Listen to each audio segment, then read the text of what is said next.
Welcome to Sleepy Love Tales, soothing romantic stories to help you relax and fall asleep. Let us know where you're listening from in the comments. If soft, heartfelt tales help you unwind, be sure to subscribe so you never miss a moment of calm. Now, let's begin tonight's story. The Hickory Hammer and the Rose. The men of Blackwood Gulch emerged from the earth as if born from it, their faces masks of soot, their shoulders stooped with the memory of low ceilings and the weight of the hills. Jack was one of them, 18 years old, but with the ancient weariness of a miner already settling into the lines around his eyes. He surfaced with the others at the end of the shift, the cage rattling its ascent into the grey, coal-dusted air of the Pennsylvania afternoon. The darkness, he often thought, wasn't just the dust in a man's lungs. It was a quiet that settled in the soul, a permanent twilight that the sun could pierce but never fully dispel. His life was a rhythm of darkness and dim light, of the mind's dangerous embrace and the meagre comforts of a shack shared with a silent, exhausted father and two younger brothers who were already learning the shape of a pickaxe. But today, a different sound cut through the familiar clank and grind of the colliery. It was the whisper of hope. As he washed the worst of the grime from his face and hands at the communal pump, he overheard two older miners, their voices rough with coal dust and cynicism, talking about the Blackwood diamonds. "Another season," one grumbled. "Another chance for Harrington to make us think he's a benevolent soul giving us a ball field." "It's a bit of sun though, ain't it?" said the other. "Better than the black damp." For them it was a pastime, a brief distraction. For Jack, the idea of it was a prayer. To stand in the full, unapologetic sun, to feel the warmth on his skin, to swing a bat instead of a pick, it felt like a pardon. He had a secret strength, a power that coiled in his arms and shoulders, born of swinging a sledge in the tight seams of the earth. It was a brutal, punishing strength, but he wondered, with a flicker of yearning, if it could be shaped into something else, something like grace. That evening, by the light of a single kerosene lamp, he took the piece of hickory he had been seasoning for months. It was a stout limb, dense and heavy. He had worked on it in stolen moments, shaving it down with a draw knife, smoothing it with a shard of glass until it felt balanced and alive in his hands. It was rough-hewn, imperfect, but it was his. The day of the tryouts, the company baseball field was an impossible emerald island in a sea of grey slag and soot. The grass, meticulously tended by order of the mine owner, smelled sharp and sweet, a scent of life in a town that smelled of slow death.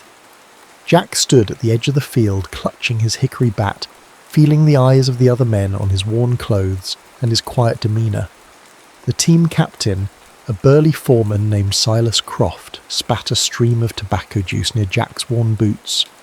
"What's this then?" Croft scoffed, his voice a gravelly rumble.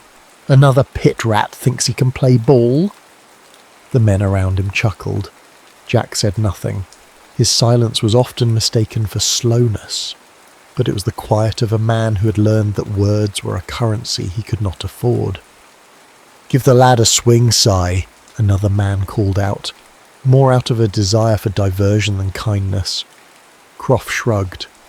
"All right, boy, let's see what you got. Don't break your fancy stick." Jack walked to the packed dirt that served as home plate. The pitcher, a lanky fellow with a mocking grin, wound up and threw. The ball came at him, a white blur against the weary sky.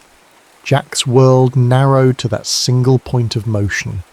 He swung, not with the frenzied energy of the other men, but with a fluid, powerful turn of his hips and shoulders, the same motion he used to break coal from the earth. The sound was not a crack, but a thunderclap, a clean, resonant boom that echoed across the field and silenced the mockery. Every head turned, not to him, but to the sky, following the impossible flight of the ball. It soared, a white speck climbing against the vast, indifferent blue, carrying with it the weight of 1,000 sunless hours. It landed far beyond the outfield, in the rough grasses that bordered the slag heaps.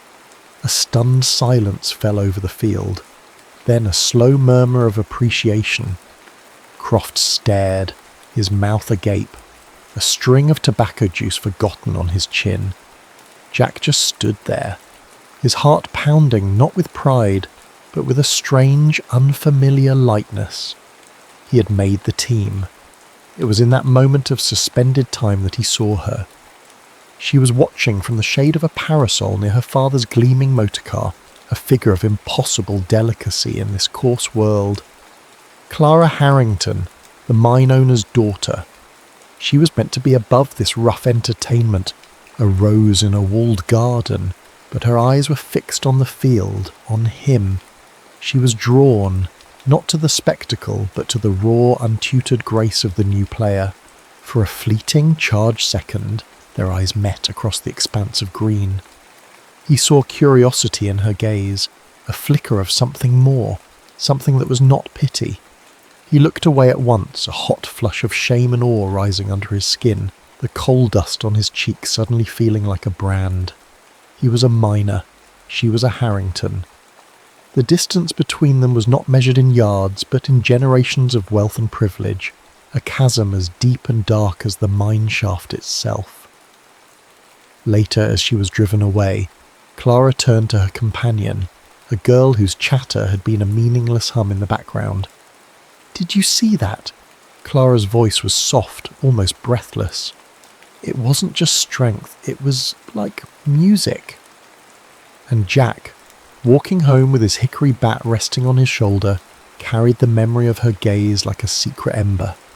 The sun on that field had felt like a pardon, but the brief meeting of their eyes felt like a promise of a world he had never dared to imagine. Summer settled over Blackwood Gulch, laying a soft, secretive haze over the harsh angles of the town. The evenings grew long and warm, and the air, for a few precious hours after the day's work was done, seemed to hold the scent of something other than coal. The wild roses that tangled over the fences, the damp earth by the creek. Jack's life had found a new rhythm. By day, he was still a creature of the dark, his body and soul given over to the mine. But in the evenings and on weekends, he was the slugger of the Blackwood Diamonds, a local hero. The thunderous crack of his hickory bat became a sound of civic pride, a weekly miracle that lifted, for a few hours, the oppressive weight of the town's existence. He was no longer just another anonymous miner, he was their star, the boy who could send a baseball into another county. Yet the praise, the slaps on the back from men who had once scoffed at him, only made him more acutely aware of his other deficiencies. The more they saw his strength, the more he felt his own tidance, his own ignorance. The 4th of July town picnic was a rare occasion when the rigid strata of Blackwood society softened at the edges. The miners and their families gathered on one side of the town green, the merchants and managers on the other. But the space between was filled with the sounds of children's games and the shared smoke of roasting meat. Clara, in a dress the colour of a summer sky, deliberately broke from her circle of polite, chattering friends and walked across that invisible line. She found Jack sitting alone on a log, awkwardly holding a plate of food. He stood up at her approach, his movements clumsy with surprise. "Mr. he started, then stopped, realising he didn't know her last name, only that it was the same as the one on the mine's entrance. "Harrington," she supplied, with a smile that was meant to put him at ease. "I wanted to tell you how much I enjoy watching you play. You have a remarkable talent." He fumbled for words, his tongue thick and unpractised. "Thank you, miss. I just swing the bat." "It's more than that," she said, her gaze direct and serious. "It's the way you stand, the way you move. It's like you were born to do it." He could only look at her, his heart a clumsy drum in his chest. He had never been this close to such a creature, all rosewater perfume and starched linen. He saw past the fine dress, though, to the genuine kindness in her eyes. She saw past his rough clothes and soot-stained hands to the earnest, gentle soul within. That brief public conversation was the beginning of their secret rituals. They began to meet in the twilight by the creek that served as the town's unofficial boundary, separating the miners' shacks from the more prosperous houses. In the soft, fading light, with the first fireflies blinking like shared secrets, they talked. He told her of the crushing weight of the mine, the constant fear that was a miner's companion, the way the darkness seeped into a man's bones. She in turn spoke of the crushing weight of expectation, of a life laid out like a formal garden, beautiful but without freedom. One evening she brought a book with her. It was a slim volume of poetry, Whitman. She opened it, the pages rustling in the quiet air. "May I read something to you?" she asked. He looked at the printed words, a jumble of black marks that held a world of meaning he could not access. The shame he'd carried for a lifetime, a secret burden heavier than any load of coal, rose in his throat. "I can't read," he confessed, his voice barely a whisper. He expected her to recoil, to see him finally for what he was, an ignorant boy, a creature of the dark. But Clara did not recoil. She looked at him, and her expression was one of profound, aching compassion. "Then I will read to you," she said softly. And she did. Her voice, clear and steady, became his bridge to a world of beauty and ideas he had never known existed. She read of the open road, of the kinship of all living things, of the body electric. The words, shaped by her voice, were not just sounds, they were colours, textures, emotions that filled the empty spaces in his soul. This act of reading aloud became their most profound intimacy, a bond of mind and spirit that was deeper and more thrilling than any physical touch. He would sit, his hands resting on his knees, and watch her face in the gathering dusk, her features softened, her eyes alive with the passion of the words. He began to see the world not just as a place of toil and sorrow, but as a place of wonder, of poetry. "When you read," he told her one evening, his voice thick with an emotion he couldn't name, "it's like you're opening a window in a room I never knew was locked." She closed the book and looked at him, the last light of the day catching the tenderness in her eyes. The scent of her rosewater perfume mingled with the earthy smell of the creek, a fragrance he would forever associate with hope. In her own quiet moments, alone in her grand, silent house, Clara would think of him, her father, a man who saw the world in terms of profit and loss, saw only a simple miner, a cog in his vast machine. But she saw a soul starved for light, and she thought, with a fierce, protective certainty, how can it be wrong to offer it? The summer's gentle intimacy could not last. It was a fragile bloom in a world of iron and coal, and soon the forces of that world conspired to crush it. The first blow came not from the clang of machinery, but from the rustle of silk and the whisper of gossip. A town is a small place, and secrets like fireflies cannot stay hidden in the dark for long. The news of their clandestine meetings reached the ears of Mr. Harrington, delivered by a town gossip with the self-righteous satisfaction of one performing a civic duty.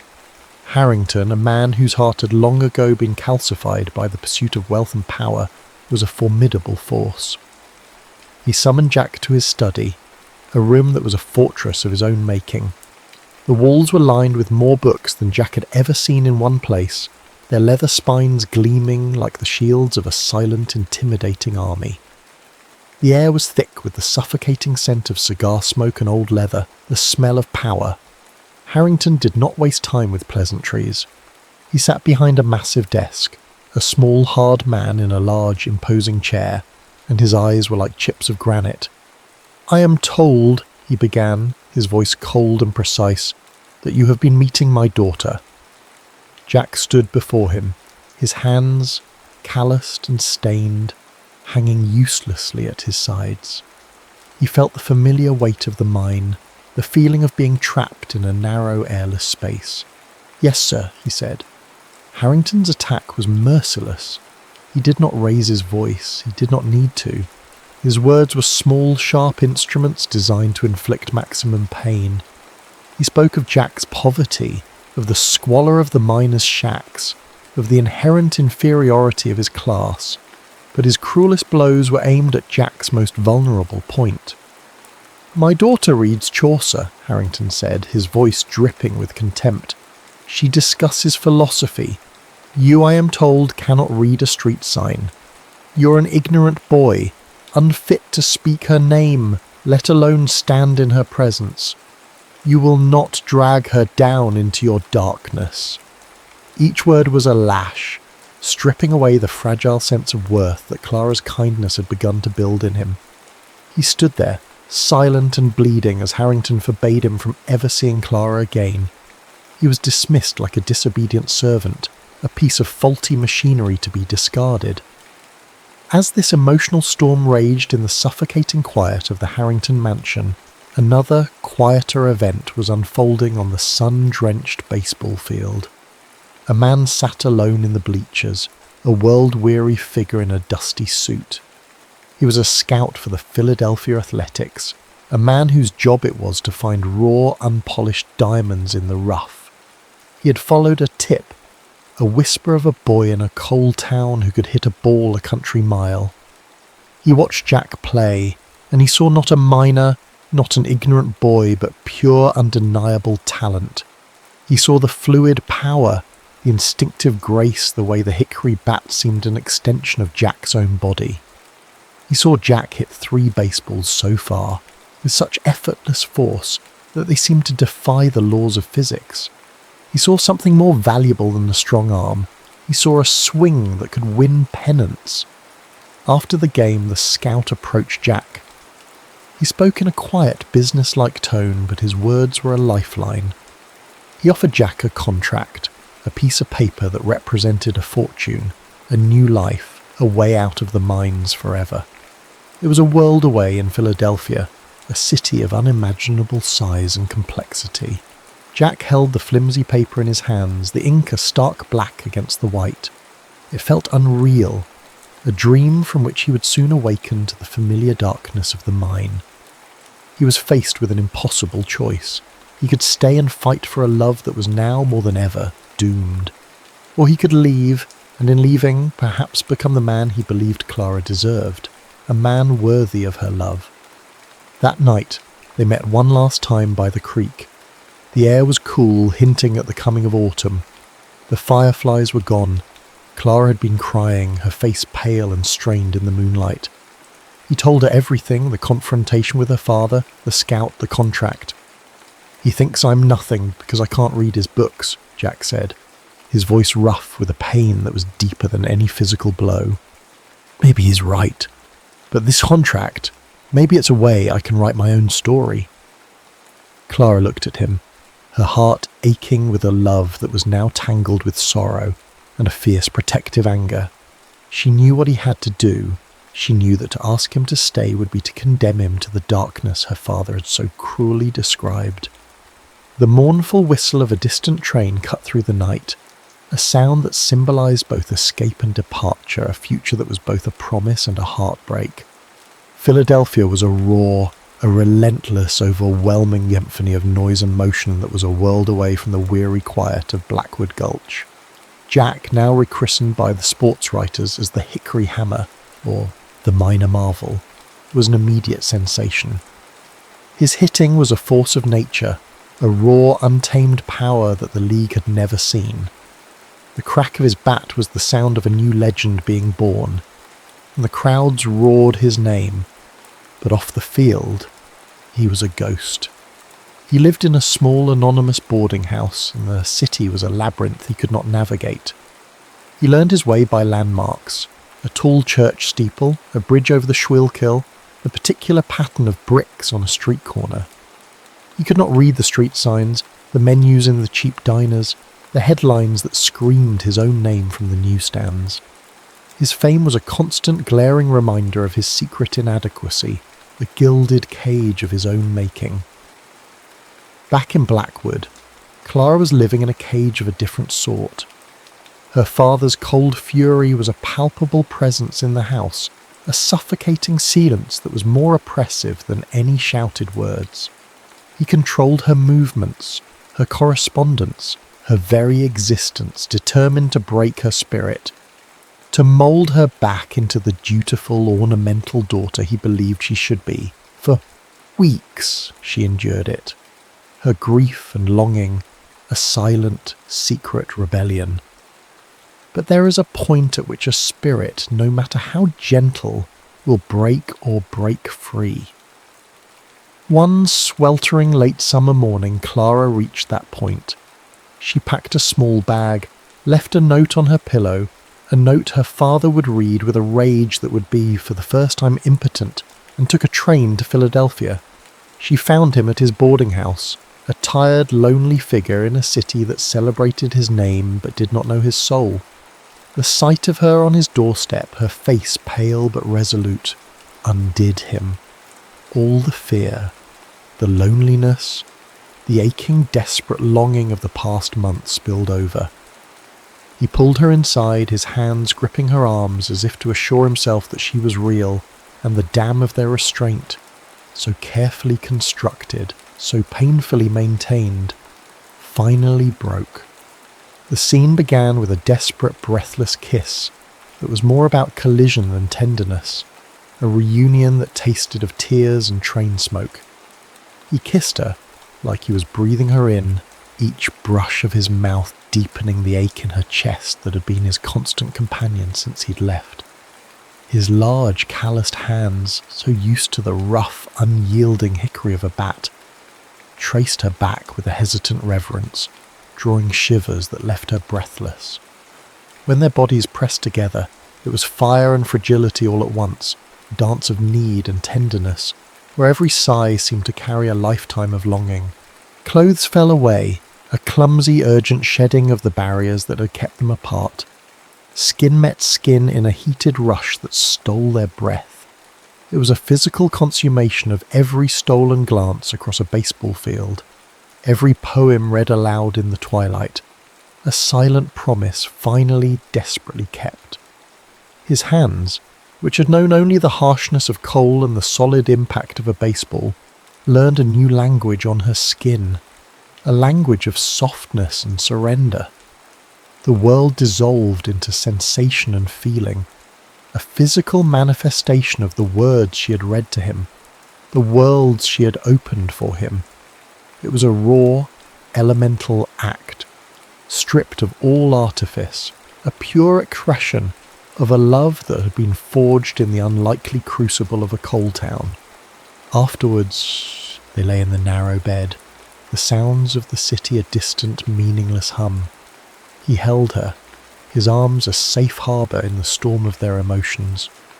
"I didn't know a man could feel this.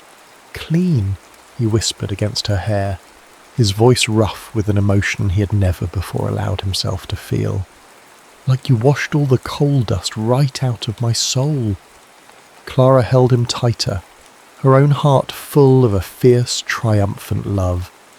Here, she thought, in this small plain room, with his arms around me, is the only real home I have ever known. Let father have his mansion, I have my kingdom here.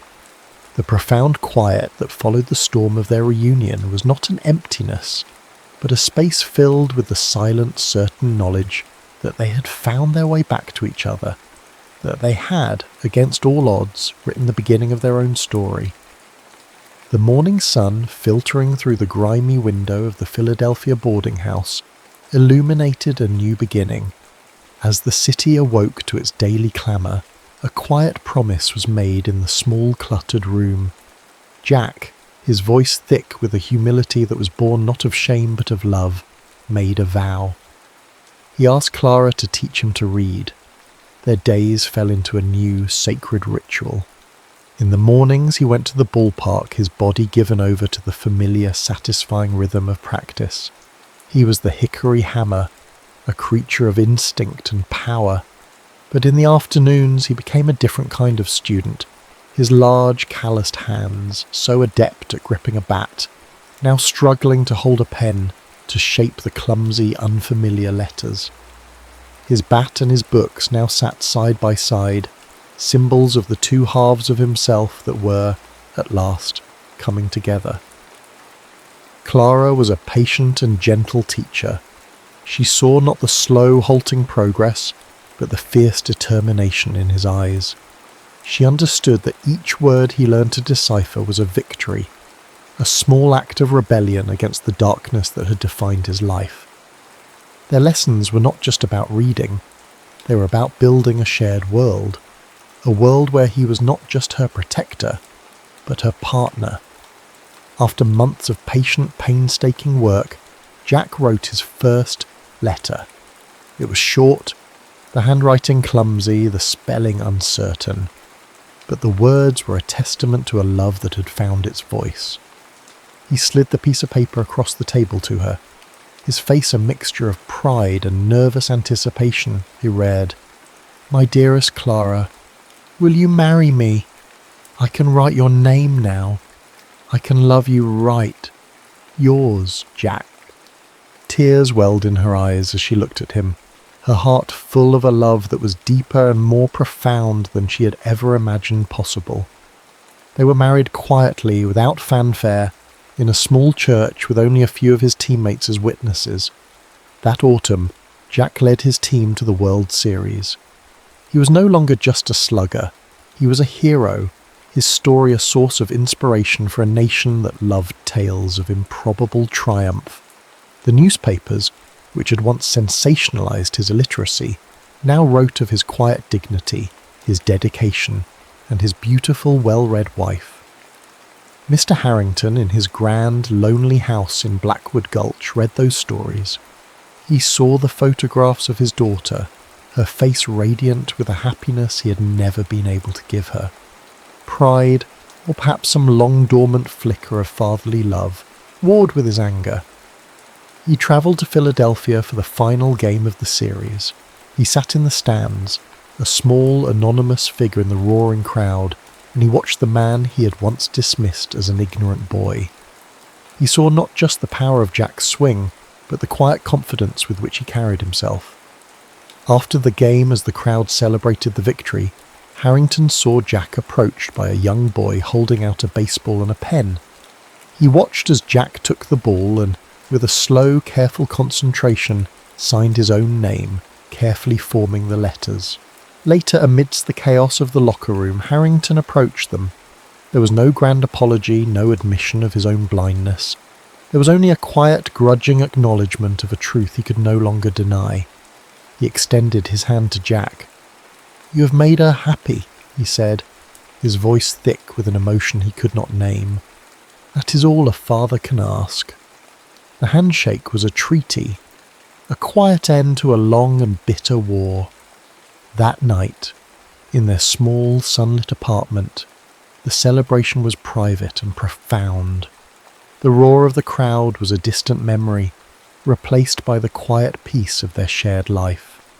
Clara lay in bed, watching Jack as he sat in a chair by the lamplight, a newspaper spread across his lap.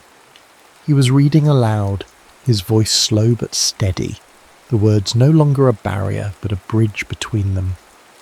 He put the paper down and came to her. This embrace was different from their first desperate, hungry reunion. It was slow, sure, and deeply peaceful, a dance of equals. It was a celebration not of a victory on a baseball field, but of the quiet, hard-won triumph of their love. Every touch was a word, every kiss a sentence in the story they had written together. The comfortable weight of her head on his shoulder, the gleam of a simple gold wedding band on his finger. These were the symbols of a love that had found its own language, a language that transcended the written word. And so, the boy who came out of the darkness learned that a man's worth is not measured by the station of his birth, but by the reach of his heart, and that the most beautiful words are not the ones found in books, but the ones you learn to write on another's soul.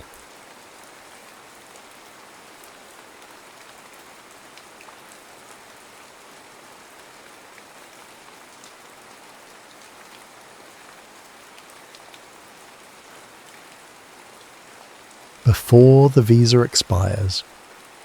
The air in Soho that October afternoon was a specific kind of New York magic, crisp enough to feel alive in your lungs, yet warmed by a sun that slanted between the cast-iron giants, turning the city to gold. It was a season of breathtaking beauty and inherent melancholy, a final vibrant gasp before the grey sleep of winter. It was a season for endings, and for beginnings that felt dangerously like them. Leo, at 29, believed in the integrity of lines. As an architect, his world was one of blueprints, of 90-degree angles and the unimpeachable logic of load-bearing walls. Yet his secret soul belonged to the graphite pencil in his hand. He wasn't drafting, he was sketching. On a thick, textured sheet, he was capturing the skeleton of an old building on Green Street. The proud Corinthian columns, the elegant arch of the windows, the precise geometry that had outlasted a century. He was so lost in the conversation between his eyes and his hand that he didn't immediately notice the explosion of colour just 20 feet away. When he finally looked up, blinking, he saw her. She was a storm of defiant energy against the city's grid. A young woman, surely no older than her early 20s, would stood before a large canvas, not painting the building he was so carefully rendering, but its very soul. Her brush strokes were chaotic, impassioned slashes of ochre, cerulean, and a defiant, furious red. Where he saw structure, she saw feeling. Where he drew lines, she painted breath. This was Amélie. She felt his gaze before she saw it, a sudden stillness in the air. She turned, a smudge of cobalt blue on her cheek, her eyes a deep, inquisitive brown. They held a spark of a challenge, as if daring him to question her interpretation of the world. He found himself walking towards her, an unconscious pull. "You've missed a window," he said, his voice softer than he intended. She glanced from her riotous canvas to the building, then back to his meticulously detailed sketchpad. A slow smile spread across her lips. "And you," she replied, her French accent turning the words into music, "have missed the entire point." He felt a laugh escape him, a genuine, uncalculated sound. "The point being?" "The feeling," she said, gesturing with her brush as if it were a conductor's baton. "This building, it is not just stone and glass. It is proud, you see, a little lonely. It remembers horses, and now it watches taxis. It is everything at once. You draw its bones, I paint its breath." He was captivated. Her words articulated a truth he'd only ever felt, a truth he tried to bury under the comforting weight of practicality. He looked from his precise drawing to her vibrant painting, and felt a sudden sharp pang of something like envy, or perhaps recognition. "I wonder," Amélie mused, her eyes crinkling at the corners, "how hard my heart is breathing right now." The words were a soft confession, meant only for herself, but the wind carried them to him. "I think I can," he said, and the honesty of it surprised them both. "You don't just look at things, you inhale them. It's terrifying and wonderful." He bought her a coffee from a nearby cart, ostensibly to warm her hands, which were stained with the sharp metallic scent of oil paint. They stood there for hours, a small bubble of warmth against the city's magnificent chill, as the golden light deepened to bruised purple. He spoke of plans and certainties. She spoke of moments and maybes. It was a conversation between French romanticism and American pragmatism, and in the space between, something new was being built. A week later, they stood on the Brooklyn Bridge. The sun had set and the city across the river had lit up, a sprawling galaxy laid out just for them.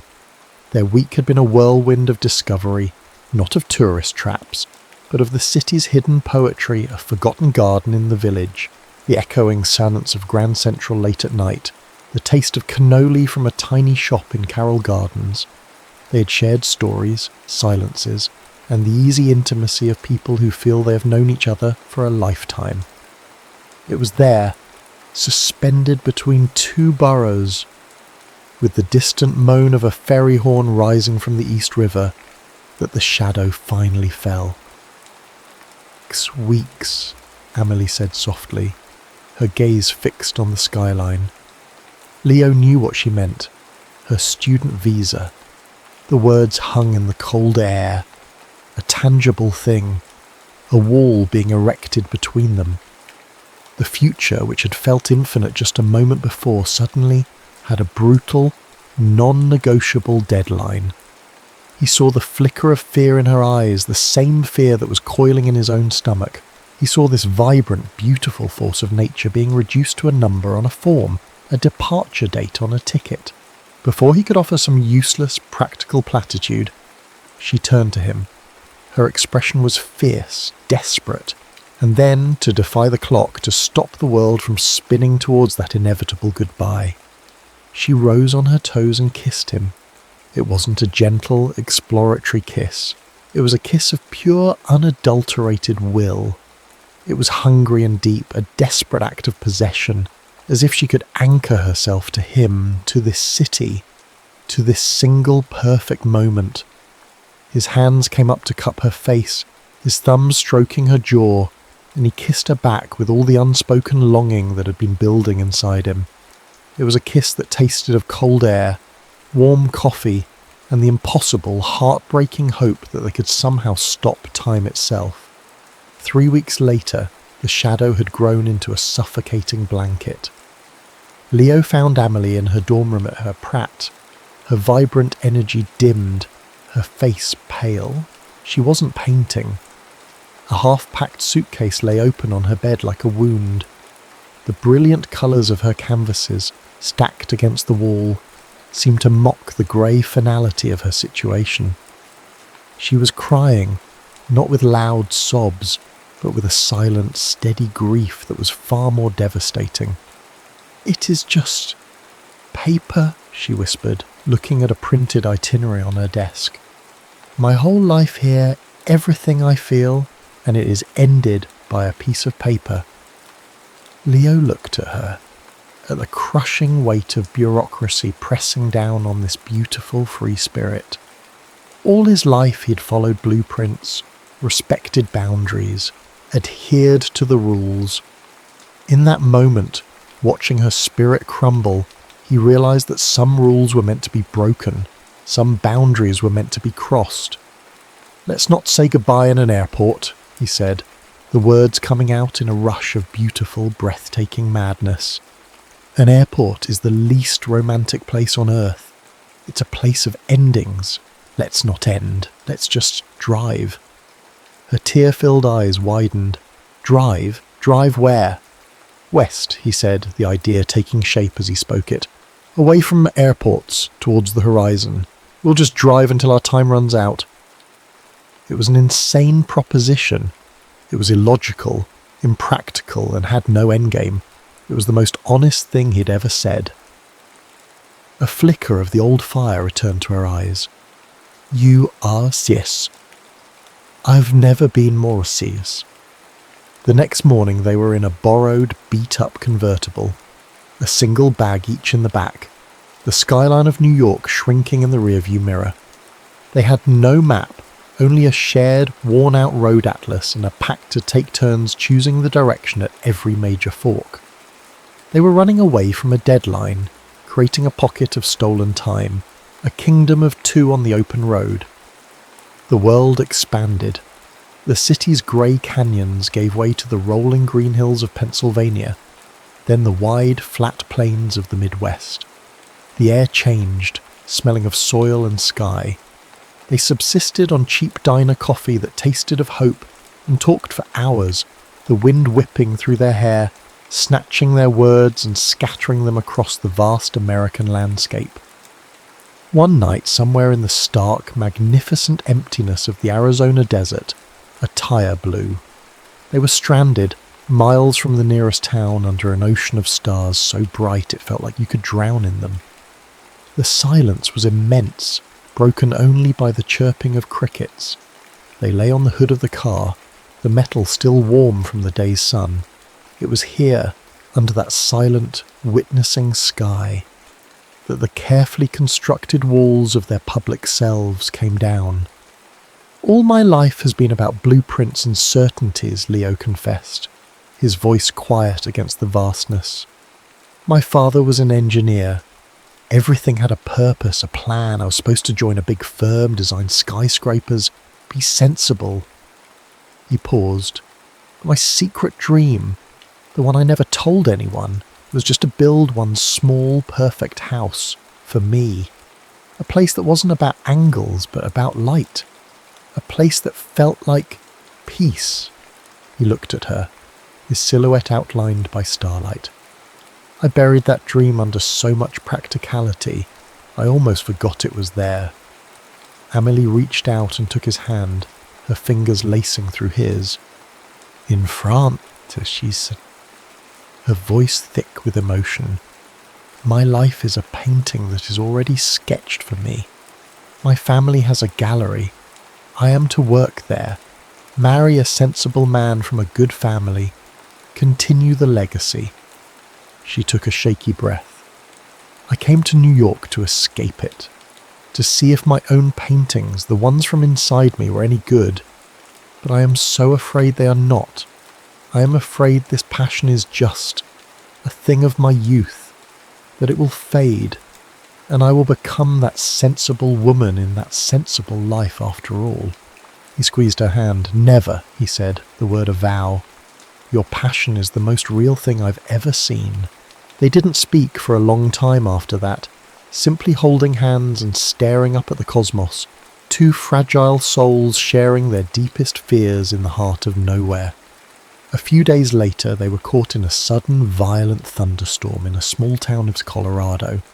The sky broke open, drenching them in seconds. Laughing, they ran for the nearest shelter, a dusty, time-forgotten motel with a flickering neon sign. The room smelled of old wood, rain, and lemon polish. It was a space outside of time, anonymous and safe. The promise to figure it out felt fragile here, but also deeply real. Drenched and shivering, they stood in the middle of the room, the sound of the storm a wild drumbeat outside. He reached out and gently brushed a stray wet strand of hair from her cheek.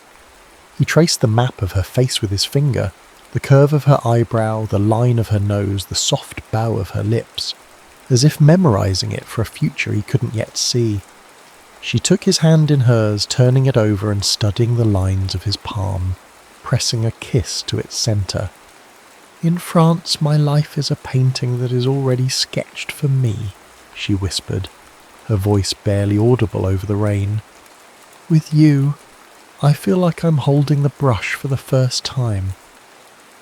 He drew her closer, his heart aching with a tenderness so profound it almost hurt.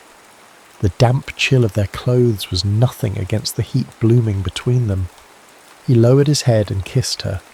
It wasn't the desperate time-stopping kiss from the bridge, but something far more intimate. A slow, deep discovery that tasted of rain and trust. The kiss deepened, becoming a silent conversation full of the confessions they had shared under the stars. His hand slid from her face to her back, pulling her flush against him until he could feel the frantic, beautiful beat of her heart against his own. She sighed into his mouth, a sound of pure surrender, and her arms wrapped around his neck, her fingers tangling in his damp hair. The world outside ceased to exist. There was only the sound of the rain, the dim light of the single lamp, and the consuming intimacy that felt both thrilling and deeply peaceful. With a gentle, unspoken accord, he led her the few steps to the edge of the bed, their lips never parting. The frantic energy of their escape had finally given way to a quiet, reverent need.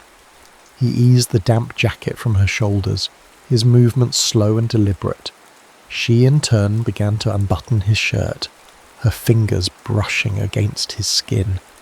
It was not a rush of passion, but an act of profound vulnerability, a quiet shedding of the world outside and the fears they had carried. Each layer removed was a wall coming down, until there was nothing left between them but the warm, dim light and a breathtaking sense of trust. Lying beside her, he traced the line of her shoulder, his touch gentle as if he were seeing her for the very first time. In this anonymous room, in the heart of a storm, they were more themselves than they had ever been.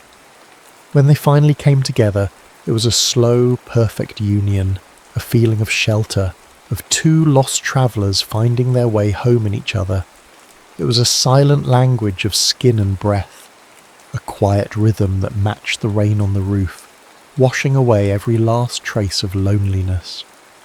In the heart of the storm, they had created their own perfect peace. The bubble didn't just burst. It was brutally shattered under the cold, unforgiving fluorescent lights of Los Angeles International Airport. They had pushed their luck, stealing one more week, a blissful, ignorant 7 days on the California coast, pretending the calendar didn't exist. But the calendar was merciless. When Amelie tried to check in for her flight, her 1-week overstay on her visa flagged an immediate alert. A stern, uniformed officer led her to a small, sterile room. Leo was forced to wait outside, his frantic questions meeting a wall of bureaucratic indifference. The scene was cold, clinical, and utterly devastating. Through a small glass window he saw Amelie's face, pale and stricken, as she was told in flat, impersonal terms that she was being denied re-entry, not just now, but for the foreseeable future. There would be a mark on her record. Future travel would be complicated. They were torn apart not by a dramatic, tearful goodbye at a departure gate, but by a man with a stamp and a rule book. The last time he saw her, she was being escorted towards her plane, her shoulders slumped in defeat. The vibrant, defiant artist was gone, replaced by a heartbroken girl, swallowed by a system neither of them could fight. The aching distance set in almost immediately, a chasm far wider than the 9-hour time difference. Their lives, once so beautifully intertwined, were now relegated to the blue light of screens. Leo was back in his minimalist New York apartment, which now felt cavernous and empty. Amelie was in her cramped childhood bedroom in Lyon, a place that felt like a museum of a life she had outgrown. Their conversations became logistical nightmares. Is it too late to call? Did I wake you? The easy intimacy they had shared was fractured by lagging video and the frustrating digital echo of their own voices. The vibrant connection that had sparked over a shared glance and flourished on the open road began to fray under the strain of thousands of miles of cable. Leo, a man of action, threw himself at the problem. His desk became a chaotic landscape of immigration forms, legal statutes, and visa application guides. He spent hours on the phone with lawyers whose retainers drained his savings, each conversation ending with the same cautious, non-committal advice. These things take time. There are no guarantees. He tried to explain the complexities to Amelie, but over the poor connection, his focused frustration sounded like cold detachment. "I'm doing everything I can, Amelie," he said one night, his voice strained with exhaustion. "But I can't fight a government with a road trip map and good intentions." To Amelie, helpless on the other side of the world, it felt like he was fighting a problem, not fighting for her. She couldn't see the piles of paperwork. She could only feel the growing distance. He was still in their city, walking streets they had walked together.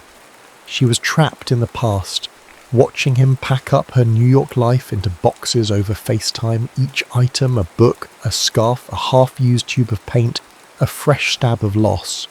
After one particularly bad call filled with static and dropped words, she collapsed onto her bed sobbing. "He doesn't understand," she whispered to the empty room. "He is still there. I am in a museum of my own life, looking at a past I can no longer touch." The seeds of doubt planted in the fertile ground of fear and distance began to sprout. One evening, Leo mentioned getting a drink with a female colleague, an immigration paralegal who was offering advice off the clock. In the lonely silence of her Lyon night, Amelie's imagination, once a source of beautiful art, now conjured torturous images of this competent, helpful New York woman. A few days later, trying to force a sense of normalcy, Amélie had dinner with an old friend from art school in Lyon. When she spoke to Leo afterward, he heard the faint sound of male laughter in the background of the cafe. His own insecurities, raw from the feeling of helplessness, flared into a sharp, ugly jealousy. The suspicion was a poison. Their calls became shorter, more cautious. The silences grew longer, filled not with comfortable intimacy, but with unspoken accusations. The worn-out road atlas, once a symbol of their freedom, now seemed like a naive relic of a time when they believed love could conquer anything. They had crossed a continent together, only to find themselves stranded on opposite sides of an ocean of doubt. The scent of her perfume lingering on a scarf he'd kept was no longer a comfort, but a painful reminder of everything he was losing. The breaking point arrived on a Tuesday, or perhaps it was a Wednesday for Amélie. Time had become a blur of exhaustion and disappointment. Another visa application had been rejected, the official language colder and more final than the last. The legal fees were mounting into a mountain of debt. Leo was staring at his laptop screen, feeling the full weight of his failure. He was an architect who couldn't build a bridge between them. Amélie's face on the screen was a portrait of sorrow. She looked tired, her vibrant light dimmed to a flicker. "Leo," she began, her voice fragile, Maybe we must be realistic." The word realistic struck him like a physical blow. It was the antithesis of everything they had been. It was the language of his old life, the sensible, practical world he had so joyfully escaped. "Maybe this is too much," she continued, tears welling in her eyes. "I cannot ask you to do this, to spend all this money, all this life. I feel like a burden to you. Perhaps it's better if we just let go." The words hung in the digital space between them, a tragedy wrapped in the guise of kindness. Letting go, the sensible thing, the end. An abyss opened up in Leo's chest. He could feel her slipping away, could feel the thousands of miles between them hardening into a permanent reality. He could agree, he could be realistic. He could let the beautiful, impossible chaos of her slip through his fingers and return to his world of straight lines and predictable outcomes. But the thought was unbearable. Instead of answering, he did something entirely unexpected. He stood up, his chair scraping against the floor, and turned his laptop around. The wall behind his desk was no longer a blank, minimalist white. It was covered, from floor to ceiling, with him, with them. Dozens of sketches, rendered in his precise, soulful graphite, papered the entire surface. There she was, her face turned to the sun on that first day in Soho. There she was, asleep in the passenger seat of the convertible, her expression peaceful and unguarded. There she was, her face illuminated by the glow of a campfire in the desert, her eyes full of wonder. He had drawn every moment, every expression, hoarding the memories on paper. In the centre of the wall of sketches, on a small table, sat a scale model. It wasn't a skyscraper, it was a house, a small, beautiful, modern house with wide glass walls and a roof that seemed to float. It was elegant and simple, a structure designed not for a city block but for a clearing in the woods, a place where light and nature could pour in. He sat back down, his face now illuminated by the glow of his own testament. "Do you see this?" he asked, his voice cracking with an emotion so raw it felt like he was turning himself inside out. "This is what I have been doing, Amélie. When I was not on the phone with lawyers, I was remembering." He pointed the camera at the model. "This is the house, the one I told you about in the desert. It's not a dream anymore. I bought the land last month, an hour outside the city. It was a reckless, financially insane thing to do." He looked back at her, his eyes pleading. "It's for us." Amélie's hands were pressed to her mouth, her breath coming in soft, shaky gasps. Tears were streaming down her face, but these were not tears of sorrow. "I don't care where we live," Leo said, the words pouring out of him, a torrent of last-chance honesty. "Lyon, New York, a shack in the desert." I will sell this apartment.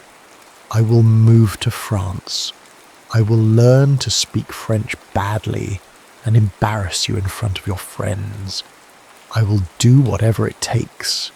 I need to know. Are you still in this with me? Is there still an us to build this for? The screen was bright, unforgiving, a poor substitute for touch. But in that moment, it was their entire world. Close your eyes, Amélie, he whispered. She obeyed, her eyelids fluttering shut. I want you to remember, he said, his voice dropping, becoming a soft, intimate caress. Remember the motel room in Colorado, the sound of the rain on the roof.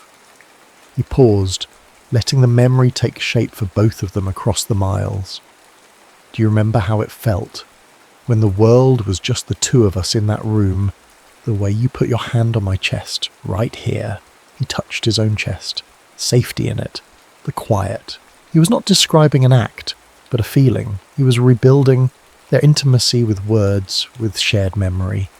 He spoke of the trust in her touch, the tenderness in the way she held him, the silent communication of skin on skin that had said everything they were too afraid to say out loud. He was making love to her soul across an ocean through a screen. I remember, she finally whispered, her voice thick and trembling. I remember everything. She opened her eyes, and the look she gave him was a vow, a homecoming, a promise that transcended any distance. It was a look of profound, soul-bearing reunion.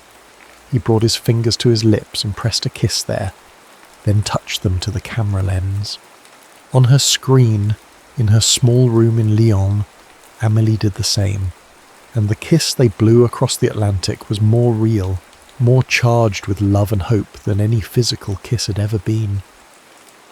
A year later, the arrivals gate at Lyon-Saint-Exupéry Airport hummed with the usual chaos of reunions.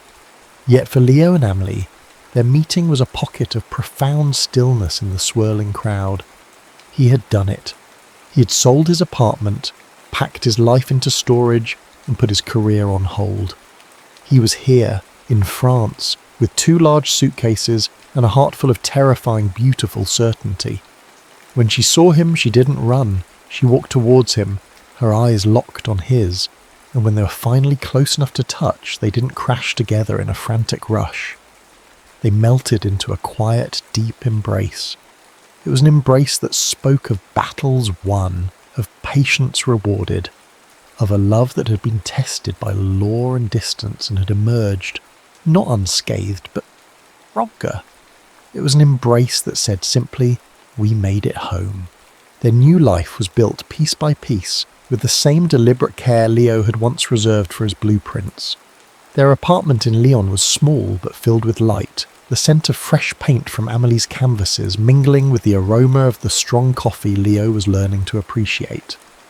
He enrolled in a French course, stumbling through verb conjugations and charming her with his terrible, earnest accent. He spent his afternoons with his sketchbook, not capturing the bones of the city but its life, the way the afternoon light fell on the Rhône, the bustling energy of the market, the quiet concentration on Amélie's face as she worked. She in turn was painting again, but with a newfound power.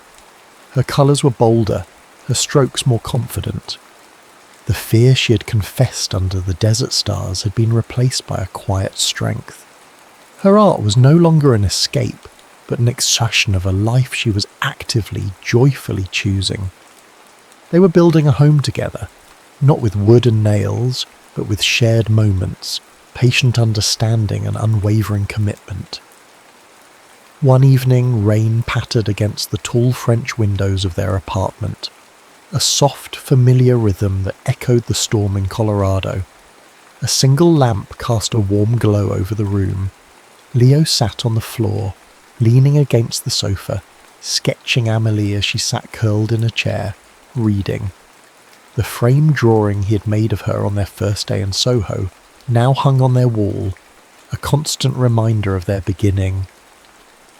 She looked up as if feeling his gaze and put her book down, She came to him, kneeling in front of him, and gently took the sketchbook from his hands, setting it aside. She said nothing, only looked at him, her eyes full of a love that was now deep and settled, as calm and vast as the ocean that had once separated them. He reached up, his hand cupping her cheek, his thumb stroking the delicate line of her jaw, as if committing her to memory. He looked into her eyes, and in their depths, he saw their entire story. The Brooklyn Bridge, the desert stars, the flickering light of 1,000 video calls. Then he kissed her. It was a kiss that was a homecoming, and it deepened with a year of unspoken longing. Her hands, tangled in his hair, drew him closer. His slid from her waist to the small of her back, urging her against him until there was no space left between them, only the soft whisper of fabric. It was a barrier that suddenly felt unbearable. With a shared, unspoken understanding, he gently eased her back onto the soft rug, the lamplight casting a warm golden glow over them. The world narrowed to this sacred space, the sound of the rain outside a gentle percussion to the frantic beating of their hearts. The kiss never broke, but it changed, becoming a language of its own as his fingers found the hem of her sweater. He drew it upward, his movements slow and deliberate, an act of unveiling. The cool air on her skin was followed instantly by the warmth of his hands, tracing the curve of her spine.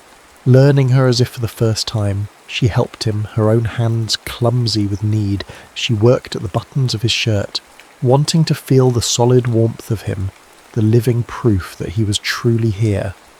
Clothes fell away, not in a rush of frantic passion, but with a quiet reverence, an unwrapping of souls.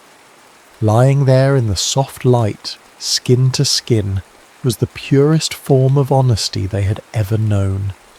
He looked at her, his gaze full of a wonder that stole her breath, and she saw her own adoration reflected back.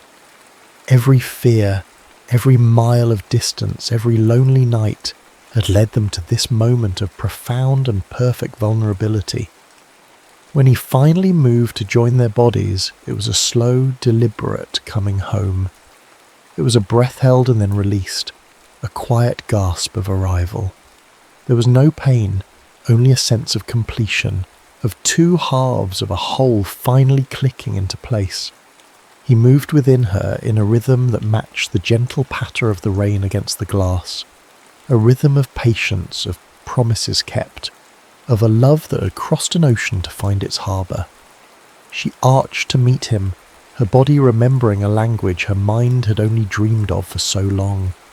It was a silent conversation of skin and breath and shared warmth, erasing every mile they had ever been apart, consecrating the little apartment in Lyon as their first true home.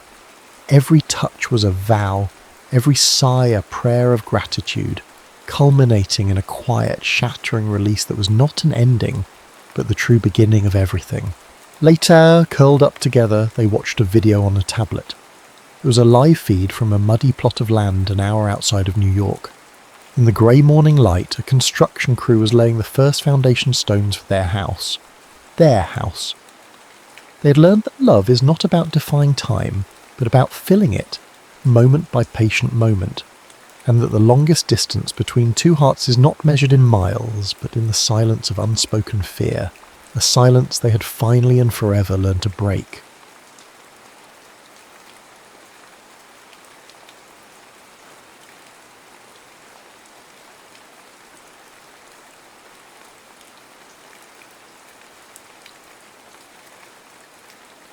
My dearest April. The cabin stood as a bastion against the Minnesota autumn, its pinewood walls holding the warmth of a dying fire and 70 years of memories. For Arthur, now 90 and alone, it was a fortress of solitude. He sat at the small kitchen table, the scarred wood cool beneath his forearms, and stared at the 2 cups of coffee he had made. It was a ritual as ingrained as breathing, a habit that death had not yet broken. 1 cup for him, black and strong, and 1 for April, with a splash of cream. The steam from her cup rose in a delicate, ghostly waltz, a silent testament to an absence that was more a presence than anything else in the room. The silence was a physical weight, pressing in on him from all sides, a terrible, suffocating blanket. He rose, his joints protesting with a chorus of creaks and groans, and began to walk through the cabin. His hand, gnarled and liver-spotted, trailed along the rough-hewn walls, a blind man reading the braille of his own life. He paused in the bedroom, his fingers brushing against her reading glasses on the nightstand, the lenses still smudged with her fingerprints. In the corner, a half-finished quilt lay in a basket, the needle still threaded. A project paused mid-stitch as if she had just stepped out for a moment and would be right back to finish it. Every object was an echo, a whisper of her name in the crushing quiet. He looked out the window at the vast grey lake, its surface a mirror reflecting the sombre sky. A distant loon let out a mournful cry, a lonely liquid note that seemed to amplify his solitude, to give voice to the aching void in his chest. 70 years, he murmured, his voice a rusty whisper. 70 years they give you. 70 years, and you think you've learned everything about a person, but they never teach you how to make coffee for one. His daughter, Sarah, called later that morning, her voice a lifeline of concern from a world that felt a million miles away. "How are you doing, Dad?" she asked, her tone gentle, cautious. He gave her the usual hollow reassurances, but she saw right through them. "I spoke with that grief counsellor again," she said, her voice hesitant. She suggested, she said that some people find comfort in writing things down, like letters. Arthur scoffed, a dry, rattling sound in his throat. "Letters? To whom? The postman doesn't deliver to the great beyond, Sarah." It was a modern foolishness, this idea of writing to the dead as if they could read the words. But the seed of the idea, once planted, began to take root in the fertile soil of his loneliness.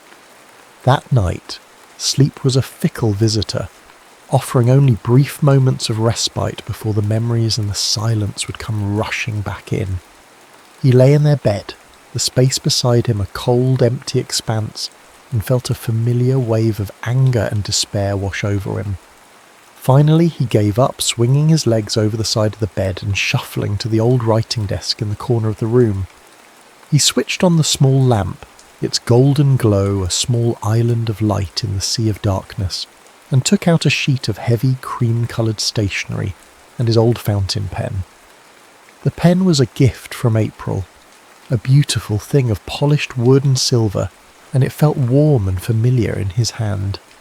He unscrewed the cap, the faint scent of ink filling the air, and for a long moment he simply stared at the blank page, the words a tangled knot in his throat. Then, with a trembling hand, he began to write. "My dearest April, you were supposed to be here.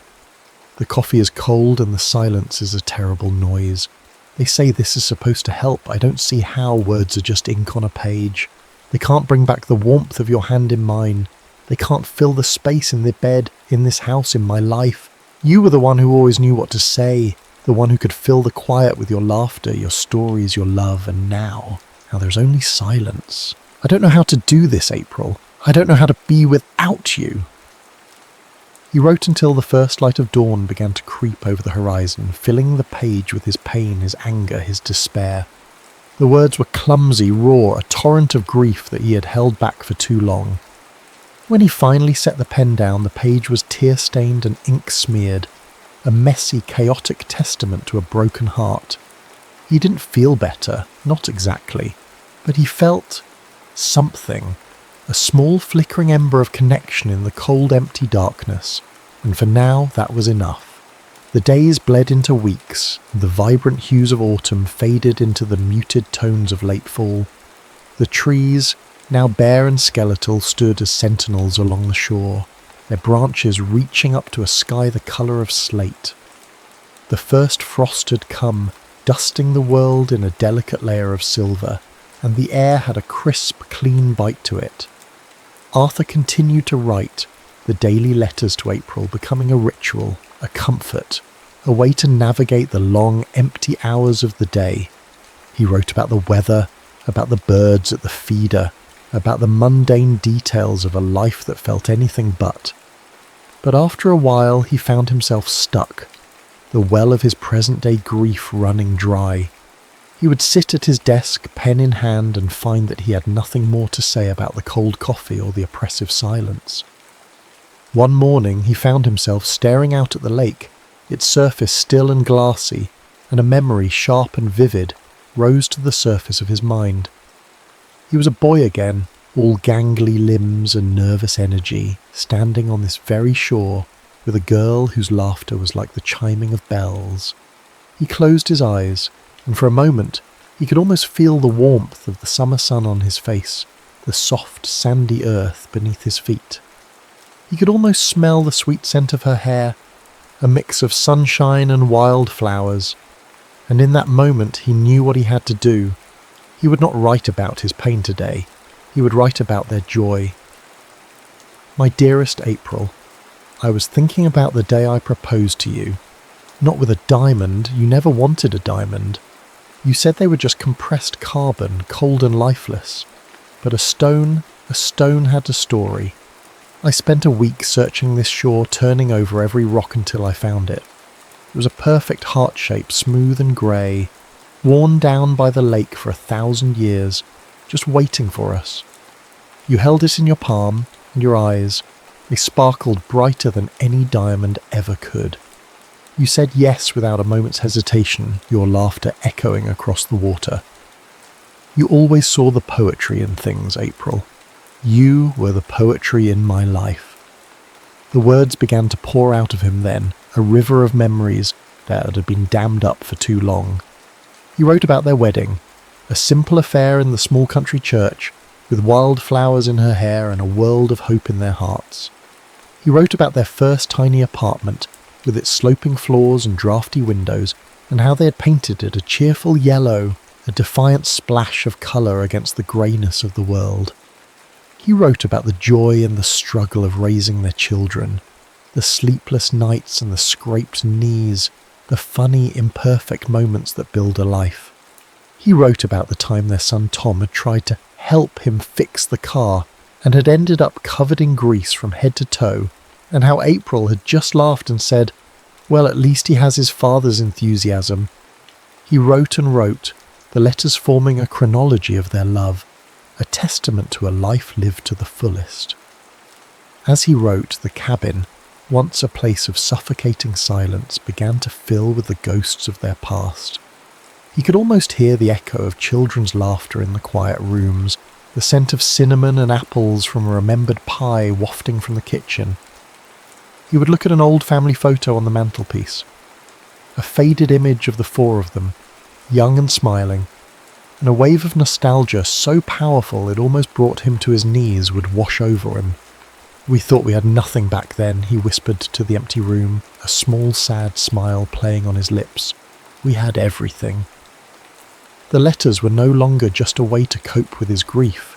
They were a way to keep her alive, to keep their love alive, to rewrite their story not as a tragedy that ended in loss, but as a love story that would never truly end. The dead of winter descended upon the lake, a world of stark white and frozen silence. The water, once a vibrant living thing, was now a solid, unmoving sheet of ice, its surface a blank white canvas stretching to the horizon. The cabin, once a cosy refuge, now felt like a lonely outpost in a frozen wasteland. Arthur, bundled in a thick wool sweater, would sit by the fire, the flames a welcome splash of colour in the monochrome world outside, and write his daily letter to April. He had filled pages and pages with their happy memories, a highlight reel of their life together. But as the winter deepened, so too did his introspection. He knew that to truly honour their love, he had to remember it all, not just the sunshine, but the storms as well. One morning he hesitated before putting pen to paper, a difficult memory rising to the surface, a memory he had long tried to bury. It was the memory of their biggest fight, a rift that had threatened to tear them apart. He was tempted to push it back down, to choose a happier memory instead, but he knew that to do so would be a disservice to their love, to the strength of a bond that had been tested and had emerged stronger, and so with a deep breath he began to write. My dearest April, I've been thinking about the fight, the big one, the one that almost broke us. I was so sure I was right, so stubborn. I wanted to take that job in the city, to chase after some hollow idea of success that had been drilled into me. And you fought me tooth and nail. I thought you were being selfish, that you were holding me back. I said things, cruel, thoughtless things that I have regretted every day since. The silence in this house now is nothing compared to the silence that fell between us then. It was a cold, heavy thing, a wall of ice that I thought we would never be able to break through. He described the fight in painful detail, the sharp, angry words that had been thrown like stones, the slammed door that had echoed through the house like a gunshot. He wrote about the days of stony silence that followed, the way they had moved around each other like strangers, the air thick with unspoken resentment. But he didn't end the memory there. He forced himself to remember how they had found their way back to each other, how the ice had finally begun to thaw. It was the third night of our silent war. I was lying in bed staring at the ceiling, my heart a cold, hard knot in my chest. And then you came to me. You didn't say anything at first. You just took my hand, your own small and warm in my cold, clumsy one. And then you said, I'm not afraid of being poor, Arthur. I'm not afraid of starting over, but I am afraid of losing you. And in that moment I understood. You weren't fighting about the money or the move, you were fighting for us. It took me 3 days of stony silence to understand that. And in that moment I knew that I would rather be a beggar with you than a king without you. He remembered the profound relief of reconciliation, the way they had clung to each other in the darkness, their tears mingling on the pillow. He remembered the feeling of her hand, small but firm, finding his in the dark, a silent promise of forgiveness, of a love that was stronger than any disagreement. The memory, once a source of shame and regret, was now a testament to the resilience of their bond. A marriage isn't a smooth road, he said to the crackling fire, his voice thick with emotion. It's a landscape with mountains and valleys. It's the climbing together that matters. Outside, the frozen lake stretched on, a seemingly lifeless expanse. But beneath the ice, life still stirred, waiting for the spring thaw.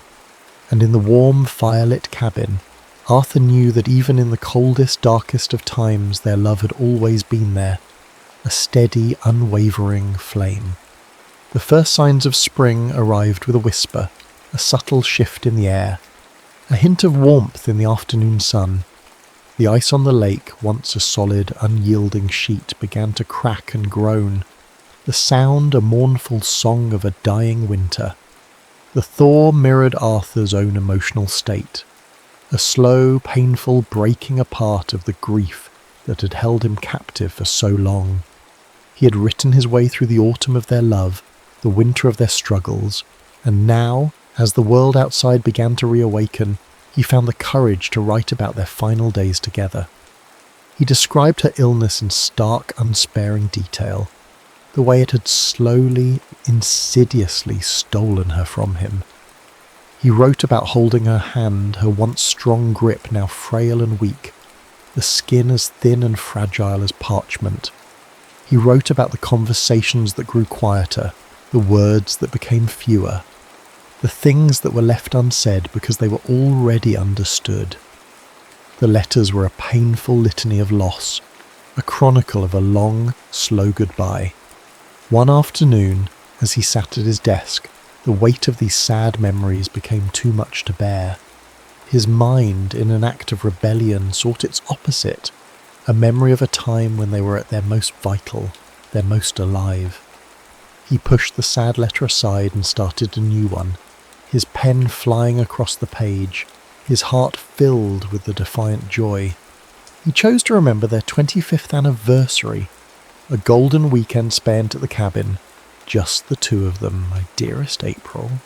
Do you remember our 25th anniversary? We came back to the cabin, just the two of us. The kids were grown and we were alone for the first time in years. We danced on the porch to an old song on the radio. Moon River, I think it was.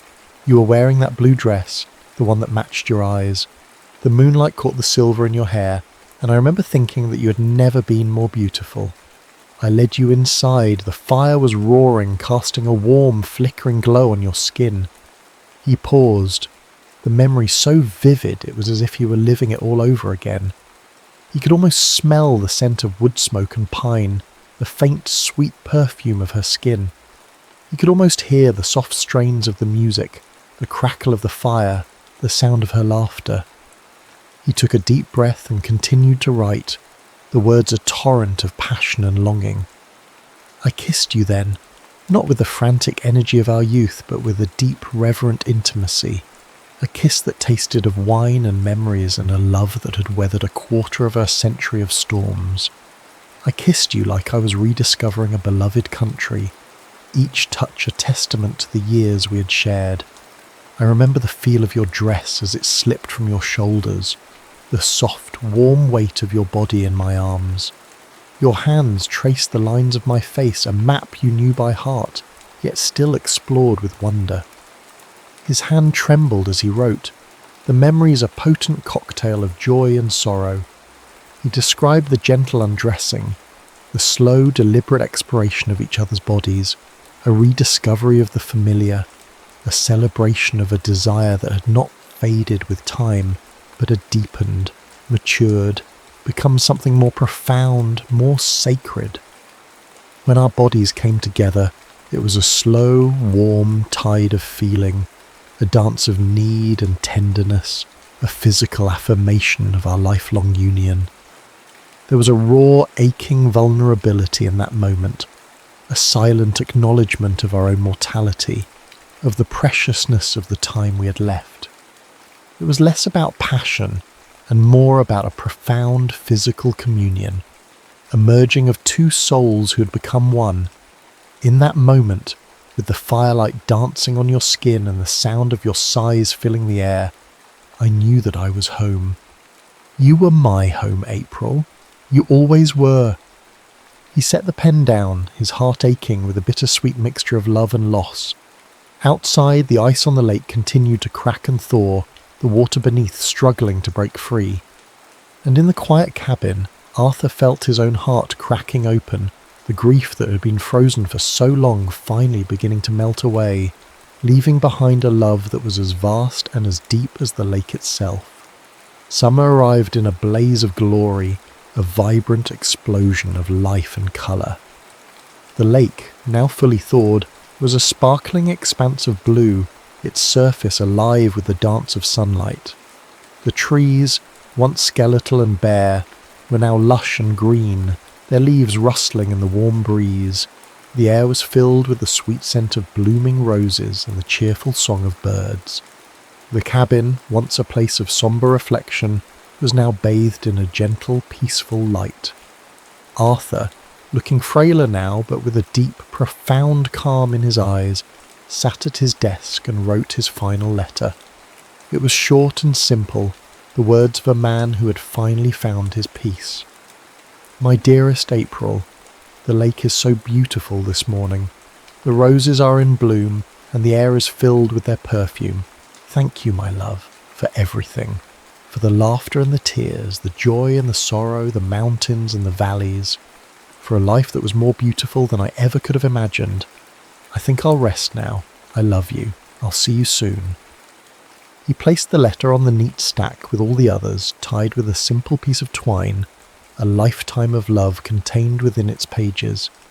He went to their bed, lay down for a nap, and in the quiet of the summer afternoon, with the scent of roses drifting in through the open window, he closed his eyes and passed away peacefully in his sleep. Weeks later, his children, Sarah and Tom, now middle-aged themselves with children of their own, came to the cabin to sort through his things. The silence that greeted them was different from the one their father had known. It was a peaceful silence, a silence filled with memories, with the lingering presence of a great love. It was Sarah who found the letters, neatly stacked on the old writing desk, a tangible legacy of a love she'd only ever seen from the outside. She sat on the porch, the warm summer sun on her face, and began to read the first letter. Her brother, Tom, joined her, and together they read through the seasons of their father's grief and remembrance. They read about the cold coffee and the terrible silence, about the heart-shaped stone and the wildflower wedding. They laughed at the funny stories they had never known, at the tales of their own childhood mischief, seen through their father's loving eyes, and they wept as they discovered the profound depth of their parents' love, learning more about them in these pages than they had in a lifetime. One of the last letters Sarah read described a simple, perfect moment, a memory that captured the very essence of their love. April, already showing signs of her age, had fallen asleep in her armchair with a book in her lap. Arthur had gently taken the book from her hands, placed a blanket over her, and simply sat and watched her sleep, his heart overwhelmed by a love so vast it filled the quiet room. He had leaned over and kissed her forehead, and in her sleep she had smiled. Sarah looked up from the letter, her eyes filled with tears, a mix of sorrow and joy. She looked out at the lake, its surface sparkling in the summer sun, a timeless witness to a love story that had finally come full circle. "He didn't die of a broken heart," she whispered to her brother, her voice thick with emotion. He wrote his way back to her, until their story was finally complete. And in the quiet of the summer afternoon, with the scent of roses in the air and the sound of the lake lapping gently against the shore, they knew that their parents were together again, their love story not over, but simply beginning its next chapter.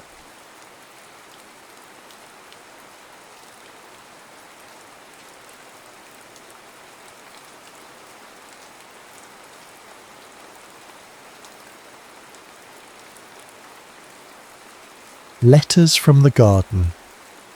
The summer of 1914 draped itself over the Whitcroft estate like a dream, warm and heavy with the scent of 1,000 roses. It was a world of ordered beauty, of gravel paths and clipped hedges, but for Amelia Whitcroft, its perfection felt like a cage. Her father, a botanist of some renown, moved through this world with a collector's eye. He saw flora as a series of Latin classifications, as specimens to be dried, pressed, and catalogued in leather-bound books. To him, a rose was Rosa centifolia, its beauty a matter of petal count and stamen arrangement, its soul entirely absent from the equation. Amelia, however, found her solace in the garden's wilder arteries, where the formal beds gave way to rambling clematis and foxgloves that grew with a will of their own. It was there she first truly noticed Edward Hartley. He was the estate's gardener, a quiet man whose presence was as natural and unobtrusive as the ancient oaks that lined the drive. She had seen him 100 times, of course, but had never observed him. Not until that June afternoon. He was tending the roses, but it was not the methodical, almost surgical pruning her father employed. Edward's movements were a form of communion. His calloused hands, stained with the earth's own ink, moved with a reverence that spoke of a deep and patient understanding. He did not merely cut away the dead wood. He seemed to be listening to the plant, sensing its needs, encouraging its life. He was not a collector, he was a custodian. Her inner world, so often a landscape of unspoken thoughts, gave his presence a name. Father catalogues the world in Latin names and dried pressings, she thought, watching from the shade of a weeping willow. But Edward, he speaks to it in a language of touch and patience. He sees the life, not just the specimen. Their first proper conversation was orchestrated by the weather. A sudden summer shower descended, not with violence, but with a soft, insistent drumming that sent the birds to shelter and polished the leaves to a high green gloss. Amelia, caught near the glass houses, dashed for the nearest one, her light cotton dress instantly damp. She found him already there, standing amidst the humid air, thick with the smell of geraniums and wet soil. He was wiping his hands on a rag, his gaze fixed on the rain-streaked panes. He turned at the sound of her entry, a flicker of surprise in his calm grey eyes. "Miss Whitcroft," he said, his voice as quiet as the garden after dusk. He offered a slight, respectful nod. "The rain caught me unawares," she said, a breathless quality to her voice she could not account for. To fill the sudden, charged silence, she gestured to the rows of terracotta pots. "Are these your experiments?" A faint smile touched his lips. It transformed his serious face, revealing a warmth she had not expected. "Experiments of a sort, miss. More like introductions, trying to convince a shy guest to make itself at home." He led her past benches of fuchsia and sleeping orchids to a corner where a single straggling rosebush stood in a large pot. It bore one perfect half-opened bloom. The colour was extraordinary, a deep dusky pink at the heart, fading to the palest blush at the edges of the petals, as if it held the twilight within it. "It's beautiful," Amelia whispered, drawn closer. "I've never seen one like it." "Nor have I. It's a chance seedling, a wild thing that grew where it shouldn't have." He reached out, his finger tracing the air just above a petal, not daring to touch it. "Some flowers, miss, you can't force. They have to decide to bloom on their own. This one, it's a stubborn one, but beautiful." In his private journal, filled with sketches of leaf patterns and notes on soil composition, he had already named it, the Amelia Rose, for it was, to him, the very essence of her, a rare and gentle beauty, flourishing quietly in a world that did not fully appreciate its worth. As she leaned in to breathe its faint, sweet scent, a single petal, loosened by the humidity, detached and drifted downwards. By a shared, unspoken instinct, both of their hands moved to catch it. Her soft, pale fingers brushed against his rough, earth-stained ones. It was a touch that lasted no longer than a heartbeat, but a current of unspoken electricity passed between them, potent and undeniable. He drew his hand back as if burned, the fallen petal resting in her palm like a secret. Outside, the rain softened to a whisper, and the distant sound of church bells drifted across the fields, marking the slow, peaceful passage of an afternoon that had changed everything. The stolen touch in the glass house had unlatched a door between them, and in the weeks that followed they stepped through it. The late summer unfurled in a tapestry of clandestine meetings. Their encounters were woven into the fabric of the day, a shared glance across the lawn, a few words exchanged by the crumbling stone wall of the kitchen garden, and most treasured of all, long quiet hours in the waning afternoon light. Amelia would bring a book, often poetry, his verses a safe vessel for the emotions they dared not speak. She would read to him while he worked, her voice a soft melody against the rhythmic snip of his shears and the rustle of leaves. He, in turn, shared his world with her. Not the world of grand estates, but the smaller, more vital one at his feet. He taught her the language of the garden, how to read the curl of a leaf, how to know by the feel of the soil if it was thirsty, how to prune a branch not as an act of severance, but of promise. Their shared work became a silent courtship, their hands often brushing as they reached for the same tool or tended the same stem. He showed her his worn copy of Keats, the pages softened by countless readings, and pointed to a line, "A thing of beauty is a joy forever." "That's what this is," he had said, his gesture encompassing the entire garden. "Not because it's owned, because it lives." But as the golds and crimsons of early autumn began to bleed into the summer green, a shadow fell across their idyllic world. The war, once a distant rumble of headlines and solemn village prayers, was now a ravenous beast, devouring sons and brothers, and its hunger was growing. The news of conscription arrived not as a formal letter, but as a rumour that spread through the village like a fever, chilling the warmth of the harvest sun. One evening, as the last roses of the season clung stubbornly to their branches, Edward met Amelia by the old sundial. The air was cool, carrying the first premonition of winter. His usual quietude was heavy, freighted with a gravity that made her heart ache before he even spoke. "I've enlisted," he said. The words were simple, unadorned, and they fell between them like an axe, cleaving their fragile world in two. It was not a choice born of patriotic fire, but of a quiet, unshakable sense of duty he could not properly articulate. It was what a man did. It was what was expected. Amelia felt the ground tilt beneath her feet. "But the garden," she managed, the word sounding feeble and childish even to her own ears. "Who will? You will," he said, his gaze meeting hers, full of a desperate, trusting faith. "You know its ways now." He saw the fear in her eyes, the protest forming on her lips, and in his mind, a single agonizing thought circled. How do I leave this? This is my England. Not the one on the maps, with its cities and shires, but the one right here, in the scent of her hair and the warmth in her eyes. Their farewell was not a scene of grand cinematic passion. It was a moment of quiet desperation in the fading light, hidden from the great house by the high walls of the rose garden. Tears streamed down Amelia's face, silent and hot. "Promise you'll write?" she whispered, her voice thick with them. "Tell me everything, even if it's just about the colour of the sky, so I can see it with you." "I promise," he said, his own voice rough with emotion. He reached into his pocket and pressed something into her hand.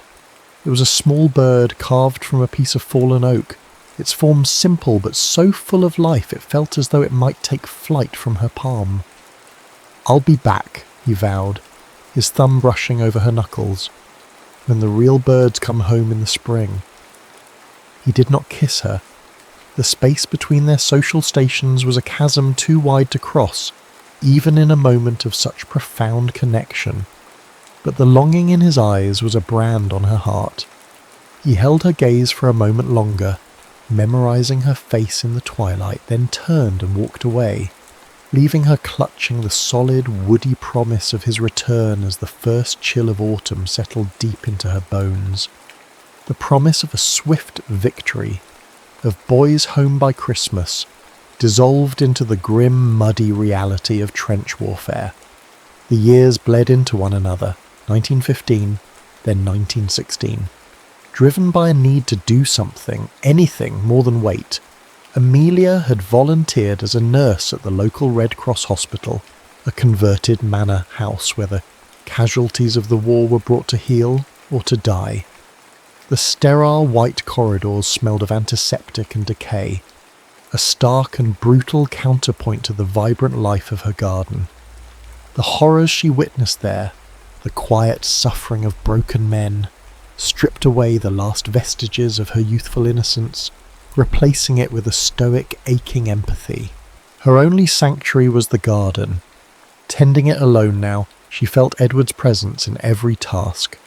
His lessons guided her hands as she mounded earth around the base of the rose bushes to protect them from the frost, her breath pluming in the frigid air. The garden was no longer a pleasant escape. It was a living link to him, a sacred duty. Their correspondence became her lifeline. His letters, thin sheets of paper that felt impossibly fragile, arrived bearing the censor's stamp. He wrote from a world of mud and noise she could scarcely imagine. But as he had promised, he told her of the sky, of the surprising resilience of a single poppy growing on a trench wall, of the larks that still sang somehow above the din. And always, his letters ended with a question about their garden. "Have the climbing roses reached the top of the wall yet? Does the winter jasmine have many blooms? Tell me you can still smell the rosemary when you crush it between your fingers." She read his words as a coded language of love. When he asked of the garden, she knew he was asking if she remembered, if she was still his. "He never speaks of the fighting," she confessed to her diary. "Only the mud and the birds and the roses. as if this garden is the only real thing left in the world. In her replies, she tucked fragments of that world, a sprig of rosemary for remembrance, a violet for faithfulness, a single perfect snowdrop to signify hope in the midst of winter. She imagined him opening her letters in the grim candlelight of a dugout, the scent of home a ghostly presence in the air thick with fear. Then, in the autumn of 1917, during the brutal, muddy slog of Passchendaele, the rhythm of their correspondence was broken. A letter arrived, but the handwriting on the envelope was unfamiliar. Her hands trembled as she opened it. It was from another soldier, a corporal in Edward's company. The words were kind but blunt. Edward had been wounded during an advance. In the chaos and the shelling, he had been lost, missing in action presumed. The official letters from Edward stopped. The silence that followed was not an absence of sound, it was a presence. It was a vast, suffocating void that consumed the air in her lungs and the light from her days. She tried to fill it by throwing herself deeper into her work, her hands tending the wounds of other women's sons, her heart encased in ice.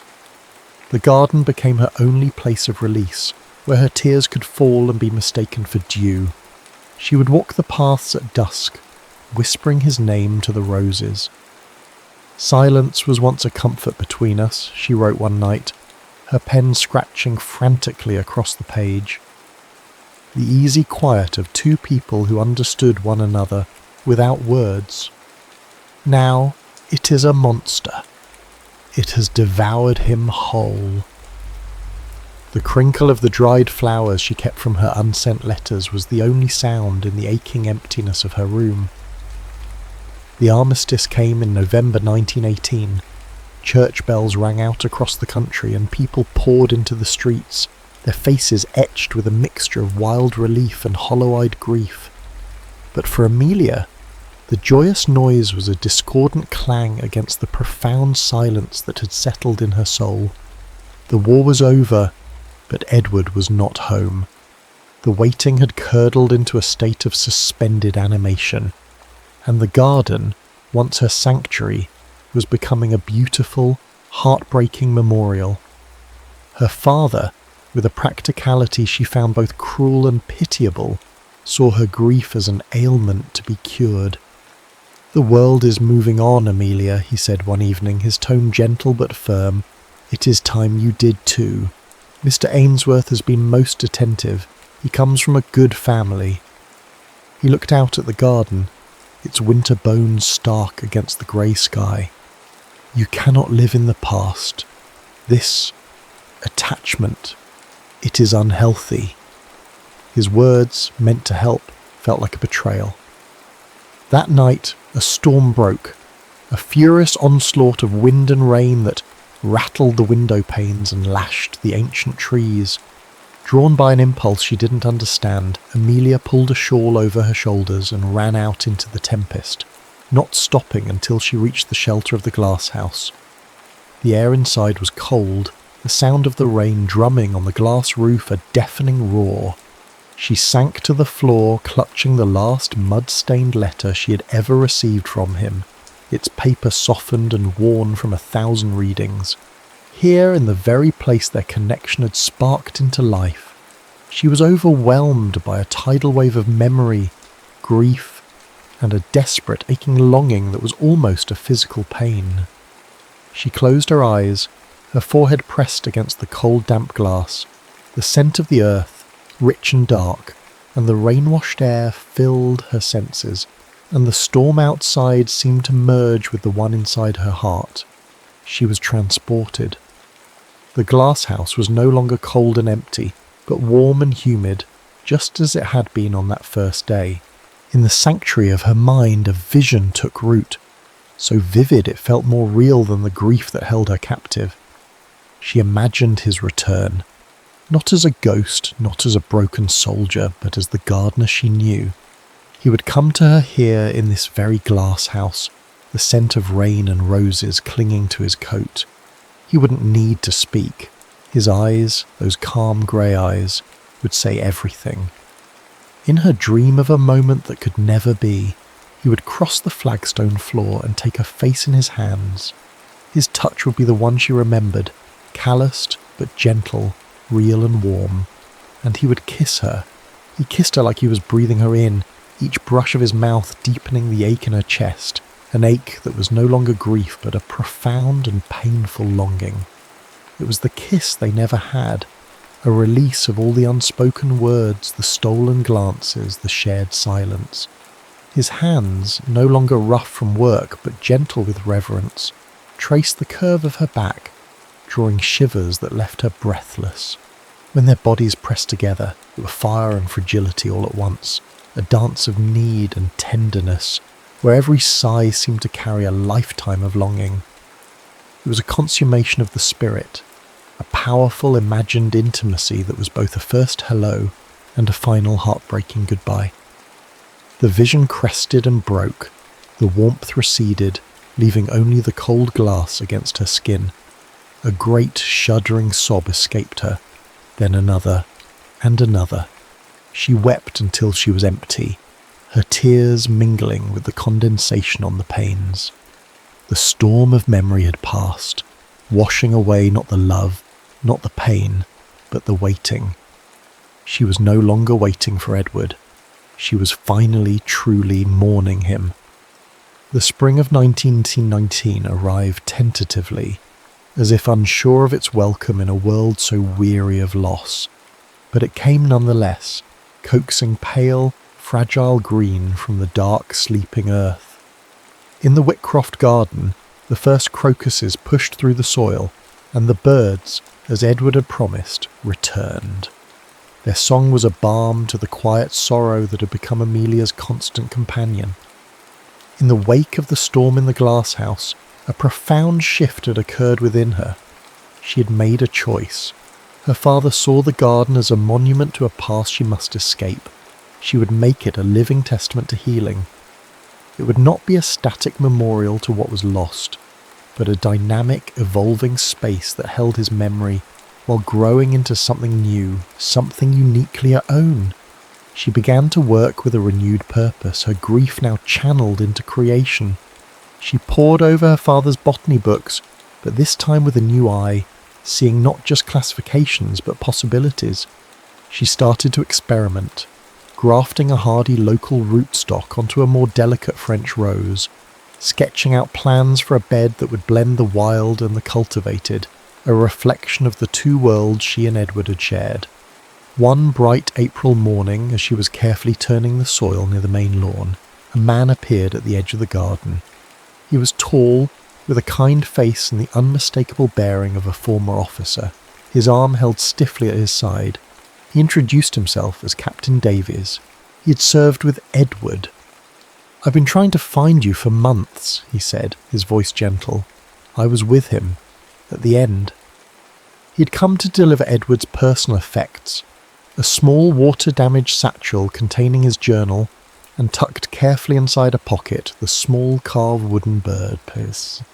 He told her how Edward had been wounded while pulling another man, the corporal who had written to her, to safety during a bombardment. "He was the best of us," the captain said simply. "He spoke of you and of this garden. He said it was the most peaceful place on earth." Later, sitting in the quiet of her room, Amelia opened the journal. Its pages were stiff and warped, but his handwriting was still clear. It was filled with his observations of plants, sketches of birds, and thoughts on the sky. And tucked between the pages, like treasured secrets, were the flowers she had sent him. A flattened violet, a brittle sprig of rosemary, their colours faded, but their meaning as potent as ever. On the very last page, dated 2 days before he was killed, was a detailed, loving sketch of the unnamed rose from the glasshouse. Beneath it, he had written a final note, his words a release and a blessing.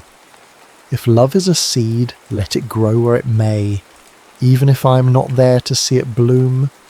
The next day Amelia walked out into the garden, the journal entry a quiet song in her heart.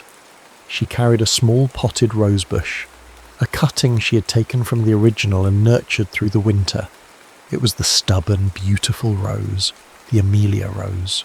She had chosen its spot with care, in the most prominent part of the garden, where the sun would touch it first in the morning and last in the evening. This final intimate act was not one of sorrow, but of profound purpose.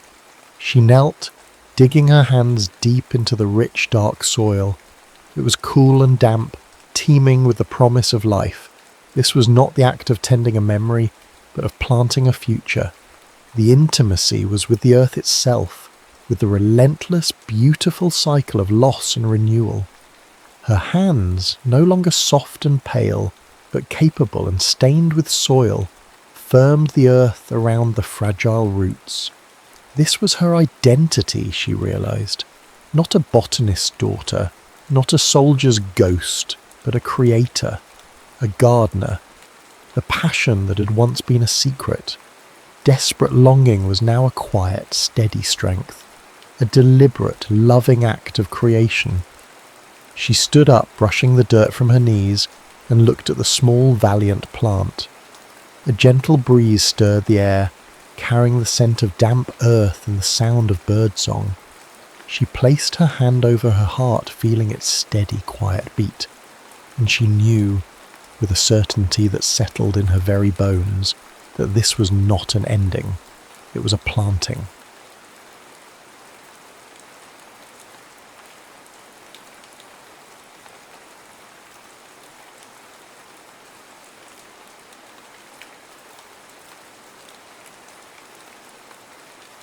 Portraits in gold. The light in the Jardin du Luxembourg in late October was a painter's dream, a soft, honeyed gold that dripped through the skeletal fingers of the horse chestnut trees. It cast long, romantic shadows on the gravel paths, turning the ordinary into the archetypal. The air was crisp, carrying the scent of damp earth and the sweet decay of leaves, a smell that was both a memory and a premonition. It was the last warm day before the inevitable chill of winter, a day that felt like a secret whispered between seasons. Harmony Collins sat on a wooden bench before a marble statue of a grieving nymph, a sketchbook open on her lap. Her world had shrunk to the size of the textured paper, to the small universe she was creating with the gritty scratch of charcoal. She was an American art student, young and adrift in the grand, beautiful and utterly indifferent city of Paris. Art was her only true confidant, the silent, patient recipient of her loneliness.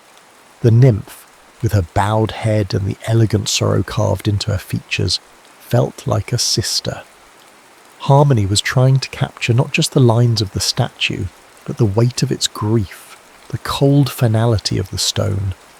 She was so absorbed in her work that she didn't notice the man who sat on a nearby bench, a book lying unread in his lap. He was watching her, not with the intrusive gaze she'd grown accustomed to in the city, but with a quiet, weary appreciation. His name was Martel Fournier, and he was a man in his late 40s, with a face that held the noble, severe lines of a Roman bust. His greying hair was impeccably styled, and his clothes were of a quality that spoke of old money and quiet confidence. But it was his eyes that held one's attention. They were the colour of a stormy sea, and they held a profound, ancient sorrow, a mirror to the grief of the nymph Harmony was so diligently sketching. Harmony's charcoal pencil, worn to a nub, slipped from her fingers. It rolled off the edge of her sketchbook and across the gravel, coming to a stop just beside one of Martel's impeccably polished leather shoes. The small sound broke the spell of her concentration. She looked up, flustered, her cheeks flushing with a warmth that had nothing to do with the autumn sun. He retrieved the pencil, his movement graceful and deliberate, as if he were handling a precious artifact. He rose and walked towards her, the fallen leaves crunching softly under his feet. When he held the pencil out to her, their fingers brushed. It was a small, startling spark of warmth against the cool autumn air, a brief connection that sent a shiver through her. The contrast between the cold, enduring marble of the statue and the brief, living warmth of their hands touching was not lost on her. "You see the sorrow in the stone," he said. His voice was low and resonant, like an echo in a cathedral. a sound that seemed to vibrate in the very air around them. Most people only noticed the form. Harmony looked from the man to the statue and back again. His eyes, they held the very same sorrow as the statue, as if he were carved from the same ancient loss. The thought was so clear, so certain that it felt like a revelation. She took the pencil, her fingers trembling slightly. I think the artist had to feel it to make others see it, she said, her voice barely a whisper. He nodded slowly, a faint, sad smile touching his lips. Yes, he said. He did. He did not leave. He stood there for a moment longer, his gaze lingering on her drawing. You have a gift, he said, and it was not a compliment, but a statement of fact. Then, with another small, almost imperceptible nod, he turned and walked away, disappearing into the golden light of the Parisian afternoon, leaving Harmony with the lingering warmth of his touch and the echo of his voice. She watched him go, a strange sense of loss settling in her chest. For the rest of the day she could not bring herself to draw. The grieving nymph seemed to mock her with its perfect unchanging sorrow. Harmony had just encountered a grief that was alive, and it had left her breathless. The crisp autumn air carrying the scent of roasted chestnuts and the distant accordion music from the Pont Neuf was a tonic for the soul. Several days after her encounter in the Jardin du Luxembourg, Harmony found herself completely absorbed in the treasures of the bouquinistes along the Seine. She was tracing the delicate lines of an 18th century botanical print with her finger, lost to the world, when a low voice spoke beside her. The line work is exquisite, is it not? So confident, yet so fragile. The voice was low and resonant, and instantly familiar. Harmony's head snapped up, her heart giving a sudden sharp leap. It was the man from the park. He was standing beside her, a slim volume of poetry in his hand, a small, gentle smile on his face that seemed to acknowledge the serendipity of the moment. "We met in the Jardin du Luxembourg," he said, saving her the trouble of placing him. "You were drawing the nymph." "Yes," she breathed, a blush warming her cheeks. "I remember." "I'm Martel Fournier," he said, extending a hand. "Harmony Collins," she replied, placing her hand in his. His grip was firm and warm. "Harmony," he repeated, testing the name on his tongue. It sounded like a piece of music. "It suits you. I was just on my way for a chocolate show to escape this autumn wind. Would you allow me to treat you, Miss Collins? As a small thank you for reminding me how to truly look at a piece of art." He led her to a small book-lined cafe, its windows steamy with warmth. The chocolat chaud was rich and dark, the pastry flaky and buttery. Now that the slight awkwardness of their reacquaintance had passed, the conversation flowed as effortlessly as the Seine outside the cafe window. They talked about art and history, about the way the past was always present in Paris, in the worn cobblestones and the ancient churches. They discovered a shared feeling of being slightly out of step with the frantic pace of the modern world. He spoke of ancient things as if they were still breathing, and she in turn showed him the raw, vibrant emotion in a single brush stroke of an impressionist painting. "It is my profession, I suppose," he admitted with a wry smile when she pointed this out. "I am an antiquarian. I keep a small gallery on the Quai Voltaire." His eyes lit up with a passion that momentarily eclipsed their sadness. "It is filled with objects that have survived empires, voices from the past. Perhaps you would allow me to show you. It is not far from here." The invitation felt less like a proposition and more like an offering, a sharing of his most intimate world. Harmony accepted without hesitation. A short walk through the winding streets, with the crisp air invigorating them, brought them to a discreet storefront with the name Fournier et Cie in elegant gold script. Inside was a hidden gem, a quiet space filled with ancient treasures. It was here that he showed her a 2,000-year-old Roman glass vial, its surface iridescent with age. He handled it with a surgeon's care, his long, elegant fingers tracing its delicate form. "This glass, it survived the fall of an empire," he said, his voice low and intimate in the quiet gallery. "It makes one's own sorrows feel correctly scaled, and yet terribly immense all the same." Harmony listened, mesmerized. He speaks of ancient things as if they're still breathing, but when he looks at me, it's as if he's seeing something new, something he's almost afraid to touch. What does he see in me? In the profound silence that followed his words, a new level of intimacy was forged between them. It was as if by sharing the weight of history, he had made it possible to share something of themselves. That afternoon was the first of many. Their meetings became a regular occurrence. They walked through the hallowed halls of the Musée d'Orsay, their shoulders occasionally brushing, sending a jolt of awareness through her. They wandered along the banks of the Seine as twilight bled purple and orange across the sky, the lights of the Bateau Mouche drifting by like floating lanterns. The melancholic tone of their first encounter slowly transformed into a growing warmth, a fragile, precious trust being built between them. During one of their walks, he spoke of loss in the abstract. He never mentioned his late wife by name, but the weight of her memory was a palpable presence between them, a shadow that lengthened as the sun set.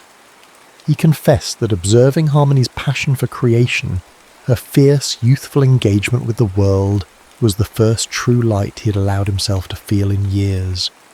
"You are like a splash of vibrant colour in a world that has gone monochrome," he told her, his gaze intense. That evening, as they stood on the Pont des Arts, the city lights shimmering like fallen stars on the dark, moving water of the Seine, he took her hand. His touch was no longer a brief, accidental spark, but a deliberate, possessive gesture. He brought her hand to his lips and pressed a soft, lingering kiss to her knuckles. "Harmony," he said, her name a soft murmur on his lips. "I..." He stopped, his throat working. He did not need to finish the sentence. She could see the conflict in his eyes, the longing and the fear, and in that moment she knew she was falling in love with this sad, beautiful man who lived in the past. She also knew, with a chilling certainty, that his past was a fortress she might never be able to breach. Martel's apartment on the Ile Saint-Louis was less a home than a private museum. It was breathtakingly beautiful, with high ceilings, ornate mouldings, and large windows that overlooked the Seine. Every object was impeccably curated, from the ancient Greek amphorae to the Renaissance tapestries. But for all its beauty, the apartment was utterly airless, a shrine to a perfectly preserved past. The tone of their nascent relationship, once so full of warmth and intellectual intimacy, became strained, heavy with unspoken anxieties. He invited her to a small formal gathering for his clients, a collection of wealthy, sophisticated collectors who moved through the apartment with an air of casual ownership. Harmony, in her simple black dress, felt like an exhibit herself, her youthful uncertainty a stark contrast to their polished elegance. The clinking of crystal glasses and the murmur of polite conversation felt sharp and brittle to her ears. A well-meaning friend of Martel's, a portly man with a booming voice, approached them. "Martel, my friend," he exclaimed, clapping him on the back. "How wonderful to see you with such fresh vitality. Hélène would be so happy you're no longer alone." The casual mention of his late wife's name was a physical blow to Harmony. The air left her lungs. She looked across the room and saw what she had somehow missed before, a large gilded portrait of a woman hanging above the marble fireplace. The woman was stunning, with dark, intelligent eyes and a confident, worldly smile. She was everything Harmony was not. She was the finished masterpiece in a gilded frame. Harmony felt like a preliminary sketch, a study he would eventually discard. After the guest departed, the silence in the apartment was cavernous. Martel, sensing her withdrawal, became formal and guarded. the warmth in his eyes replaced by a familiar, weary sorrow. He was terrified he had unfairly pulled this vibrant young woman into the shadows of his grief. She, in turn, misinterpreting his distance as regret, felt a cold certainty crystallize in her heart. "Thank you for everything, Martel," he said, her voice polite, distant. It was a beautiful education. The words hung in the air between them, devastatingly final. He did not try to stop her as she walked to the door. He simply stood there, a solitary figure in his beautiful, silent mausoleum. "I have done it," he thought, the silence of the room pressing in on him. "I have brought this living, breathing girl into a mausoleum. It is a cruelty I cannot permit myself." Harmony walked home through the cold night, the chill in the air a welcome distraction from the ice in her heart. She didn't look back. She couldn't. The perfect, smiling, permanent portrait of his late wife was burned into her memory, a constant reminder of the ghost she could never compete with. The rift between them felt as wide and as deep as the dark, cold Seine. For a week, there was only silence, a heavy, agonizing silence that was more painful than any argument. Harmony threw herself into her work, her small, cluttered studio apartment in Montmartre becoming her sanctuary and her prison. The smell of turpentine and linseed oil was a constant, acrid reminder of her solitude. It was raining, a relentless, mournful drum against the attic window, the sound a perfect accompaniment to the storm in her heart. Then one evening there was a knock on her door, a frantic, desperate sound that was completely out of character for the composed, elegant man she knew. She opened it to find Martel standing there, soaked by the storm, his legendary composure shattered. His hair was plastered to his forehead, and his expensive coat was dripping onto the worn wooden floor. His gaze fell upon an unfinished canvas on her easel. It was a portrait of him, but not the polished antiquarian she had met at the gallery. It was the sad, solitary man from the park bench, his eyes filled with a universe of unspoken grief. She had rendered him with a startling and intimate empathy, capturing the vulnerability he kept so carefully hidden from the world. Seeing it, he finally broke. The carefully constructed walls around his heart crumbled. "I am a fool," he whispered, his voice hoarse. "A coward." He stepped into the small room, the space suddenly charged with an electric tension.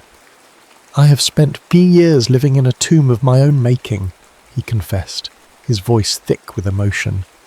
"I was so afraid of forgetting her, of betraying her memory, but I was more afraid of never feeling again. And then you came into my life like a sunrise, and I was terrified. Terrified of the joy you bring me, of the light you shine on all my carefully preserved shadows. I love you, Harmony. I love you with a desperation that terrifies me, a love I believe I have no right to."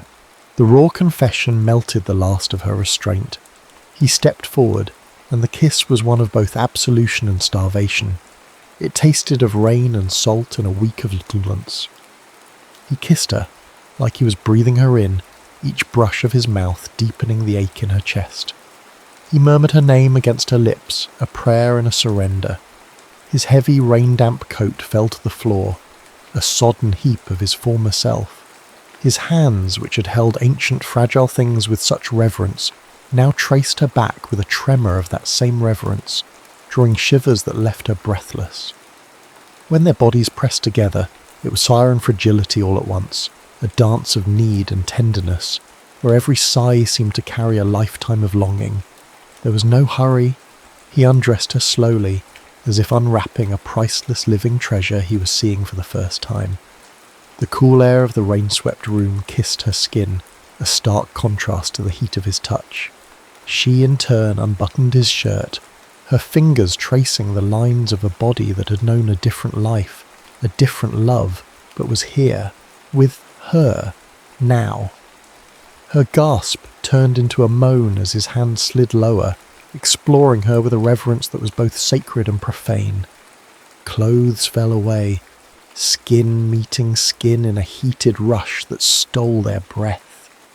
He moved within her slowly at first, savouring the way her body arched and trembled beneath his touch, then faster as their shared need consumed them in waves of pleasure.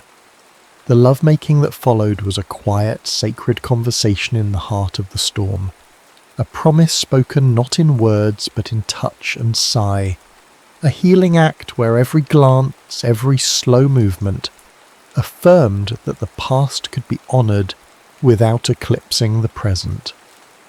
In the heart of the storm, they found a stillness, a sanctuary, a new beginning.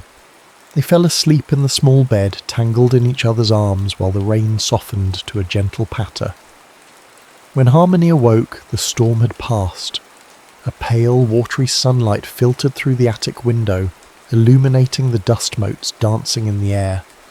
Martel was still asleep, his face in repose looking younger, the deep lines of sorrow smoothed away. She lay there, listening to the steady rhythm of his breathing, a profound sense of peace settling over her. This was not an ending, but a quiet, sun-drenched beginning. Months later, deep winter had settled over Paris.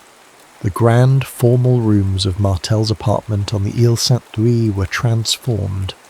The oppressive velvet silence was gone, replaced by a palpable warmth and the quiet, comfortable sounds of a shared life.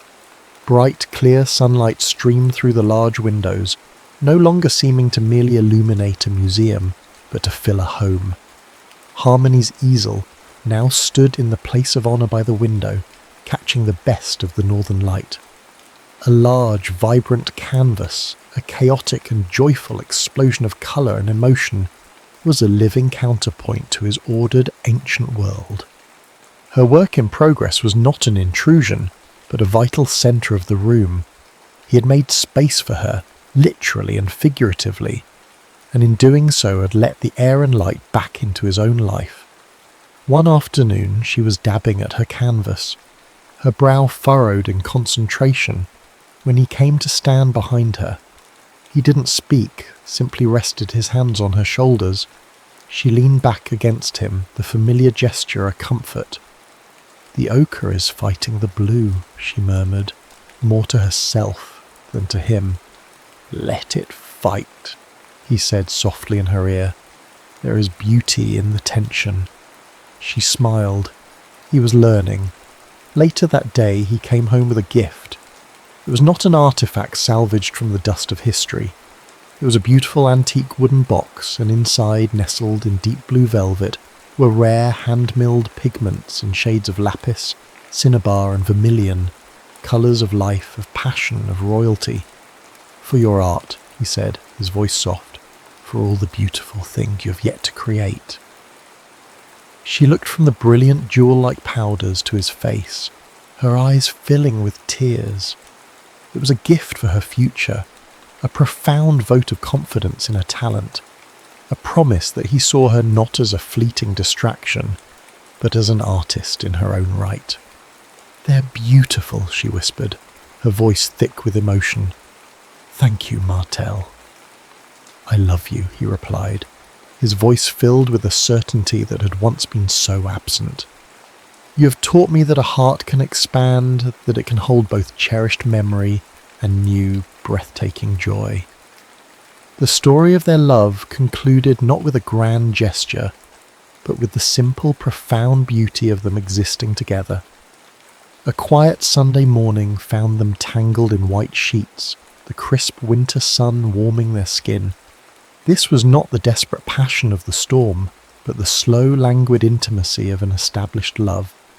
He traced the curve of her spine with one finger, his touch a familiar, comforting map of her body. She turned in his arms, her head resting on his chest, listening to the steady rhythm of his heart. "Do you remember that first day in the park?" she asked softly. "You looked so sad, like that statue." He smiled, a real smile that reached his eyes. "I was a statue, and you, my love, brought me to life." He kissed her forehead, her eyelids, her lips, slow, soft, possessive kisses that held no fear, only a deep, abiding certainty.